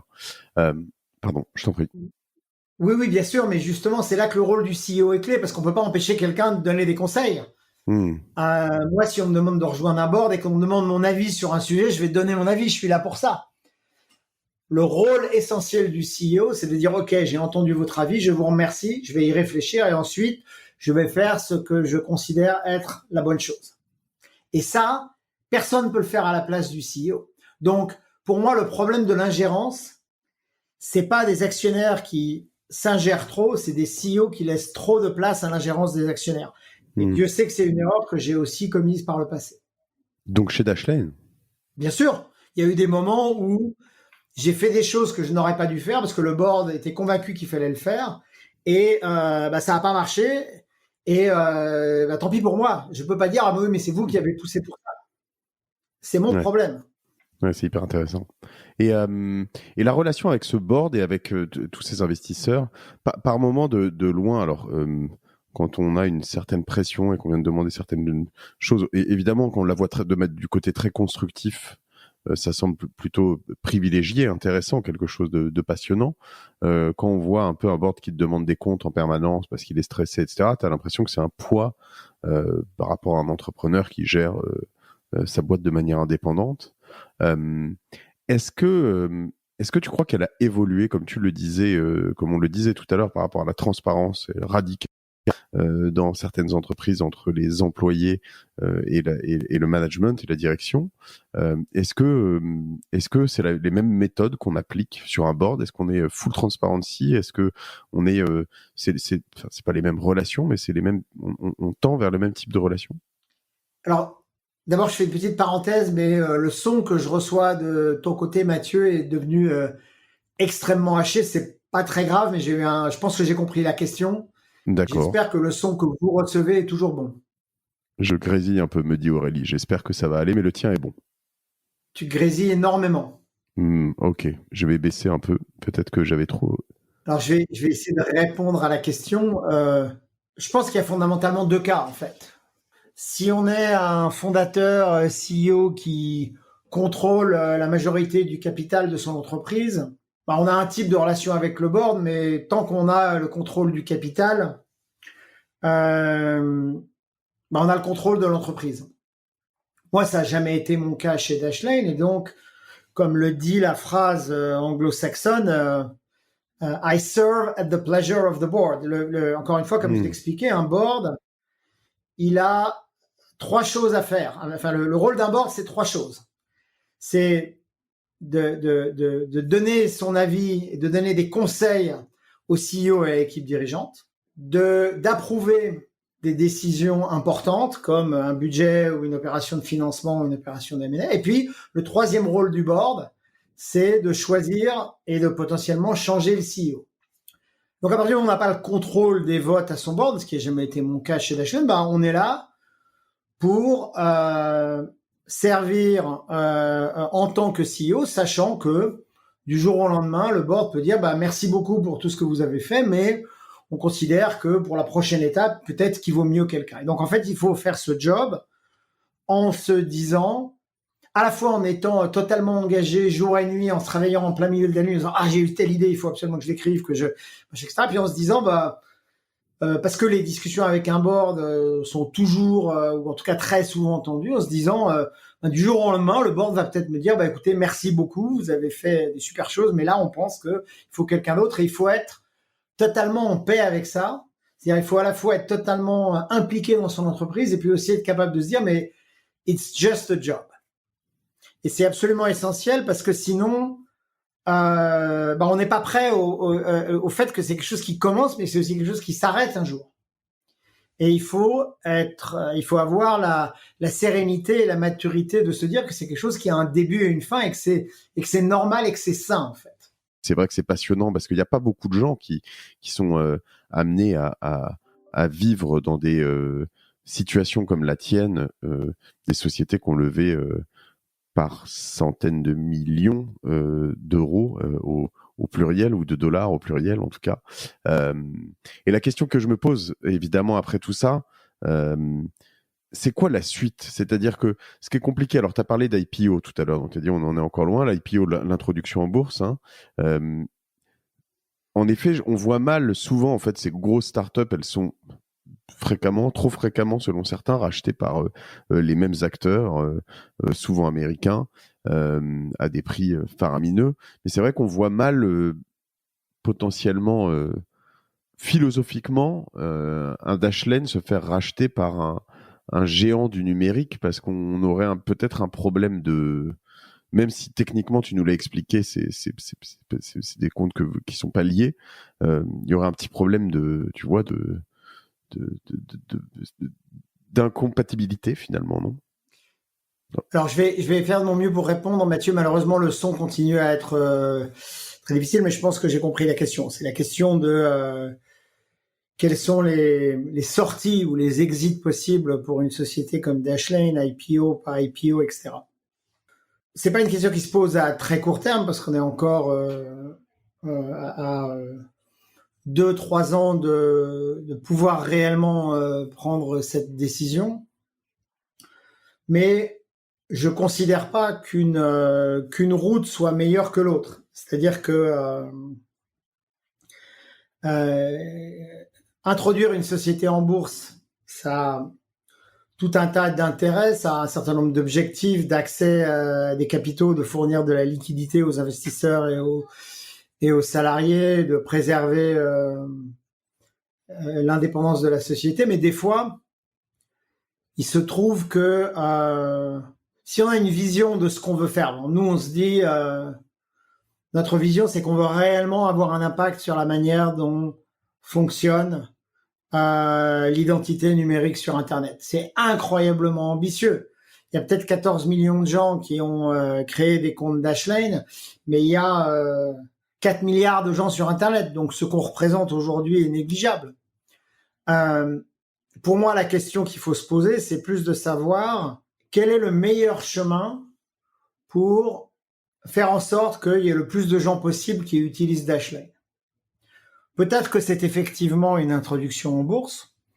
Peut-être que c'est aussi une acquisition et donc un partenariat avec quelqu'un qui a déjà cette échelle et qui peut permettre d'accélérer à des niveaux qu'on pourrait jamais atteindre par nous-mêmes le développement et la propagation de notre solution. Alors après, ça c'est vrai en général, ça peut s'appliquer à nous. Il est vrai que on voit mal avec ce que j'ai expliqué tout à l'heure sur les principes de zero knowledge qui sous-tendent un business comme le nôtre. Un business comme le nôtre qui est aussi fondé sur un principe critique et extrêmement sain qui est que nous, notre seule source de revenus, c'est l'argent que nous donnent nos clients parce qu'ils payent pour nos services. Donc, on voit mal une société comme celle-là achetée par un géant dont le modèle repose fondamentalement sur la publicité et l'exploitation des données qu'il collecte. Ça serait assez antinomique. Une autre chose qui serait antinomique, c'est le fait que ce qui fait beaucoup de la force de Dashlane aujourd'hui, c'est notre caractère universel. On marche que vous utilisiez Chrome, Safari, iOS, Android, Microsoft, macOS, etc. Et donc, beaucoup de notre valeur, c'est cette universalité. Et du coup, être racheté par un acteur qui nous focaliserait juste sur une plateforme, ça détruirait probablement beaucoup de valeur. Néanmoins, il y a des tas de très grandes, très belles sociétés avec des moyens très importants, parce que Dashlane, c'est assez cher aujourd'hui, qui auraient les moyens de racheter Dashlane et qui pourraient agir en tant qu'accélérateur important de ce qu'on essaye de faire. Et donc, je pense que par rapport à ça, il faut il faut être à la fois très focalisé sur la ligne d'horizon et là où on veut aller, se dire voilà, moi ce que je veux construire c'est ça, et c'est compliqué, c'est long, c'est dur, mais au moins je suis clair sur la direction, et puis pas fermer la porte pendant ce chemin qui a été et qui va continuer à être long à des opportunités comme le fait de faire un partenariat avec quelqu'un qui rachèterait l'entreprise, ou comme le fait d'introduire l'entreprise en bourse. Tout ça, c'est des comment dire, c'est des moyens, pas des fins, en fait. Pour moi, que ce soit un rachat ou que ce soit une introduction en bourse, c'est exactement ça. C'est un moyen, c'est pas une fin. Je comprends. Une des questions importantes que j'avais par rapport à ton business, j'ai parlé à Pierre Valade de Jumbo Privacy la semaine dernière, un épisode qu'on a enregistré. Vous avez des métiers qui sont sur des problématiques relativement nouvelles. Vos clients ne savent pas vraiment qu'ils ont besoin de vous, jusqu'à ce qu'en ce qui te concerne, ils se fassent pirater un peu dans tous les sens, etc. Et en ce qui va le concerner plus sur la privacy, donc la gestion de la vie privée, qui se rendent compte que vraiment il y a des gros problèmes. Ça, au niveau marketing et au niveau marché, c'est quand même un énorme sujet, parce que même si je dis à tout le monde autour de moi que Dashlane c'est chambé et que j'adore, j'ai l'impression que la transformation, elle est quand même pas hyper bonne. Comment tu peux parer à ce genre de problématique dans une entreprise comme la tienne? Alors, il n'y a pas de doute que c'est un énorme défi. Il y a une image que j'aime beaucoup, qui n'est pas de moi, qui est de quelqu'un dans notre équipe marketing il y a un certain nombre de mois. En fait, il faut nous imaginer comme quelqu'un qui a inventé la chaussure dans un monde où depuis 5000 ans, les gens marchent pieds nus.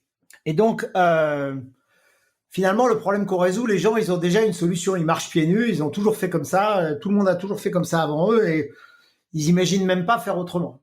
Par contre, au moment où on met une chaussure et si on arrive que c'est pas trop compliqué de la mettre, c'est pas trop compliqué de marcher avec et qu'on fait 1 kilomètre avec, on se dit, mais je comprends même pas que j'ai pu vivre sans ça avant, en fait. Et donc, on a à la fois un défi énorme parce que les gens, ils ont déjà une solution qui consiste à ne rien faire. Et puis une opportunité énorme parce que par contre, une fois qu'ils ont mis une chaussure pour la première fois, pour peu qu'ils arrivent à la mettre et à marcher avec, il n'est pas question de revenir en arrière. Donc c'est à la fois ça, la beauté et le défi de ce qu'on fait. J'aurais envie de dire, mais faut faire 3 mois gratuits à tout le monde ou 6 mois gratuits et puis c'est plié. Oui et non, parce qu'en réalité, le prix ou etc. n'est pas l'obstacle principal. Le premier obstacle, comme tu l'as toi-même identifié, c'est que les gens, encore une fois, ils ont déjà une solution. Et donc, comme ils ont déjà une solution, il y a une barrière importante à franchir pour les amener à faire l'effort, parce qu'il y a un effort. En fait, de dire, OK, je vais arrêter d'utiliser mes mots de passe partout, je vais installer un machin, je vais importer tous mes mots de passe, je vais les changer. C'est une barrière cognitive énorme dans un monde où on a été essentiellement habitué à faire à la instant gratification. Je veux dire, Instagram, ça s'appelle pas Instagram pour rien, c'est parce que c'est instantané. On l'installe sur son téléphone et ça marche tout de suite et on a des résultats tout de suite. On n'en est pas encore là. C'est passionnant. Plein de défis encore pour Dashlane à venir. Avant de te poser mes 4 dernières questions, je voudrais juste Sequoia Capital, pour ceux qui connaissent, c'est vraiment l'un des fonds qui fait un peu rêver, quoi. Avoir Sequoia à son board, c'est un peu la méga classe. Est-ce que ça change quelque chose quand tu es de l'autre côté de la barrière? Est-ce qu'ils sont pires ou mieux ou plus pro, ou c'est le même style de management que tous les autres? Je sais pas si on peut. Bon, bien sûr qu'il y a un côté prestige associé à le fait de faire venir un fonds comme Sequoia dans le tour de table. Mais je pense que ce qui compte encore plus que le fonds, c'est l'individu qui va être au board. Alors, parlons de ces deux aspects. Le fait d'avoir une marque comme Sequoia associée à l'entreprise, ça joue très favorablement. D'abord, commençons par le commencement. $1, c'est $1. Donc, $1 de Sequoia ou $1 du plus petit fonds du monde, c'est toujours $1. La différence vient pas de là. La première différence vient du fait que le fait d'avoir Sequoia autour de table, ça veut dire que la capacité à recruter, la capacité à faire des partenariats est impactée favorablement par le signe de confiance que ça montre pour l'entreprise. C'est le premier changement. Le deuxième changement, mais là c'est pas spécifique à Sequoia, c'est spécifique à Jim Goetz, qui a été pendant longtemps le patron de Sequoia et qui reste qu'il est encore dans le top 10 et 4 fois de suite, je crois, le numéro 1 de la Midas List des investisseurs les plus prestigieux à titre personnel. C'est que Jim, c'est quelqu'un qui a une expérience de la tech, de l'investissement, de la croissance, qui est unique au monde, et que donc il a des capacités de pattern recognition pour reconnaître des situations, des choses qui est unique, et voilà, si on sait utiliser ça, ça peut être extrêmement précieux. Après, bien sûr que le niveau de pression est aussi pas le même, mais bon, choisir de lever un tour, c'est un choix avec du pour et du contre, et on le fait ou on le fait pas. Mais une fois qu'on l'a fait, il faut l'assumer. Et j'imagine qu'au regard de ce que tu me disais tout à l'heure sur pas cette ingérence, mais ces conseils qu'on peut te donner, quand ça vient de quelqu'un comme ça, c'est plus difficile de te mettre en vent contraire, ou en tout cas, il faut être un peu plus sûr de soi et de là où on veut aller. Oui, et en même temps, Jim, ça fait partie des choses que je lui dois. Et personne m'a expliqué aussi clairement cette notion de advise and consent que lui. D'accord. Il dit voilà, moi je vais te dire ce que je pense, mais c'est toi qui décides. Si t'es pas d'accord, tu fais ce que tu veux. Et des fois, il le dit de manière très ferme. Et des fois, ça m'arrive de dire je suis désolé, non, je vais faire ça. Et parce que de toute façon, que je fasse ce qu'il dit ou que je fasse ce que j'avais décidé de faire auparavant, c'est quand même moi qui serai responsable du résultat. Très bien. Je te remercie pour toutes ces petites précisions de l'intérieur d'une boîte comme Dashlane. Quelques questions rapides. Comment est-ce que tu après plus de 12 ans d'études et toutes ces aventures que tu as eues, comment aujourd'hui est-ce que tu apprends? Comment est-ce que tu progresses? En regardant et en écoutant les autres, en partant de l'idée que chaque interaction, chaque discussion, chaque problème est une opportunité d'apprendre. C'est aussi simple que ça, en fait. Je pense que s'il y a une chose que je fais bien, il n'y en a pas beaucoup, c'est que je suis constamment à la recherche de nouveaux apprentissages. Aujourd'hui, je fais ce que je fais chez Dashlane. Peut-être que à l'avenir, je serai dans un monde complètement différent, en train de faire des choses complètement nouvelles. Je pense que se lancer dans une start-up comme ça en partant de rien à 47 ans, c'était très tard, sauf si on dit finalement c'est jamais trop tard. Et donc voilà, c'est une question d'attitude, c'est cette espèce de mélange paradoxal entre l'humilité qui permet d'apprendre et la capacité à avoir des certitudes même quand tout le monde dit qu'on a tort. Tu le referais aujourd'hui si tu je sais pas, Dashlane s'arrêtait pour une raison, tu vendais demain et puis voilà, dans un an tu recommencerais à zéro sur une nouvelle start-up?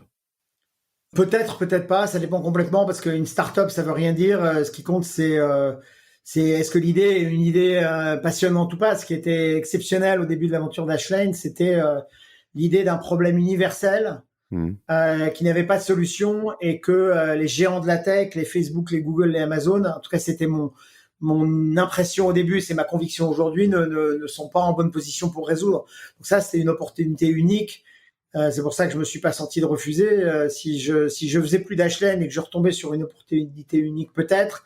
Il y a aussi des tas d'autres choses qui me passionnent dans la vie, qui n'ont rien à voir avec le business et la tech. Le jour où j'arrêterai Dashlane, dans 24 heures ou dans 24 ans, on verra. Pour l'instant, je me pose pas la question. Tu aurais un livre à me recommander qui a changé ta vie, que tu offres à des gens, que tu as lu récemment, qui t'a marqué? C'est pas un extraordinaire livre sur le plan littéraire, mais je pense que ça donne une ouverture de pensée sur les grands phénomènes qui régissent l'évolution des sociétés humaines. C'est ce livre très connu qui s'appelle Sapiens, que beaucoup de gens déjà ont lu, et qui, je pense, est un bon levier pour s'ouvrir au fait qu'il y a des grands mouvements historiques, que des fois ces grands mouvements historiques ils peuvent se produire de manière précipitée, comme ce qu'on vient de voir dans les 4 derniers mois, et que c'est la capacité à les détecter tôt qui est précieuse. Je me souviens de cet inventeur, ce chercheur qui s'appelle Ray Kurzweil, qui aujourd'hui travaille pour Google en tant que futurologue, et qui avait fait toute une conférence où il expliquait que son métier, c'était de comprendre la différence entre la suite de nombres 1, 2, 3 et la suite de nombres 1, 2, 4. Pourquoi ? Parce que la suite de nombres 1, 2, 3, c'est une progression linéaire et la suite de nombres 1, 2, 4, c'est une progression exponentielle. Et au début, on voit pas la différence. Et il dit donc c'est la capacité à détecter ça, se rendre compte que ce qui se passe, c'est un changement profond et pas juste quelque chose qui va mettre beaucoup de temps. Ou le contraire, qui est en fait le point clé. Passionnant. Le dernier à m'avoir recommandé ce livre est Yannick Noah, figure-toi. Pour finir, toute dernière question. Si tu avais l'occasion de croiser ce jeune Emmanuel qui a pas encore choisi sa voie et qui a ses parents qui lui foutent la pression pour pas qu'il aille faire des sciences, et que tu pouvais te glisser un petit mot à ton oreille, qu'est-ce que tu te dirais à toi-même ? Je dirais rien du tout, mais réellement, parce qu'en fait, c'est précisément les surprises constantes que réserve l'existence qui font que c'est intéressant et qu'il y a de l'opportunité. Quand j'ai quitté mon job chez CBS suite à un désaccord avec l'actionnaire, j'aurais pu prendre ça comme une mauvaise nouvelle. J'avais un job avec beaucoup de privilèges, un très gros package, et du jour au lendemain, je l'avais plus. Et en même temps, si j'avais pas perdu ce job-là, j'aurais pas rencontré l'équipe qui allait devenir Dashlane. Et j'aurais pas fait ces 10 dernières années qui, pour l'instant, étaient les 10 meilleures années de ma carrière. Donc, je lui dirais surtout rien. Je ferai en sorte qu'il ne me voie pas et qu'il continue à découvrir les surprises que la vie lui réserve tous les jours. Très bien, c'est une belle manière de finir cet épisode. Je te remercie 1000 fois, Emmanuel. Je te prie de m'excuser pour ces soucis techniques, à vous tous aussi également. Et puis j'ai mangé un peu de ton temps. Tu as une conf call qui est commencée, donc je vais te Absolument, mais merci beaucoup. Laisser... un entretien très intéressant et j'ai hâte d'écouter le résultat qui sera disponible. À très bientôt, Emmanuel. Merci. On va arrêter là. Du coup, je vous embrasse tous. Je vous souhaite un bon été et n'oubliez pas de partager cet épisode. Merci, au revoir. Salut.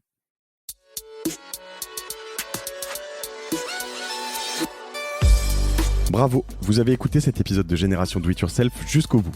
Merci de le partager à 2 personnes autour de vous, d'inscrire de force vos amis au podcast sur leur smartphone et de mettre une note 5 étoiles avec un gentil commentaire. C'est ce qui me fait ressortir dans les classements.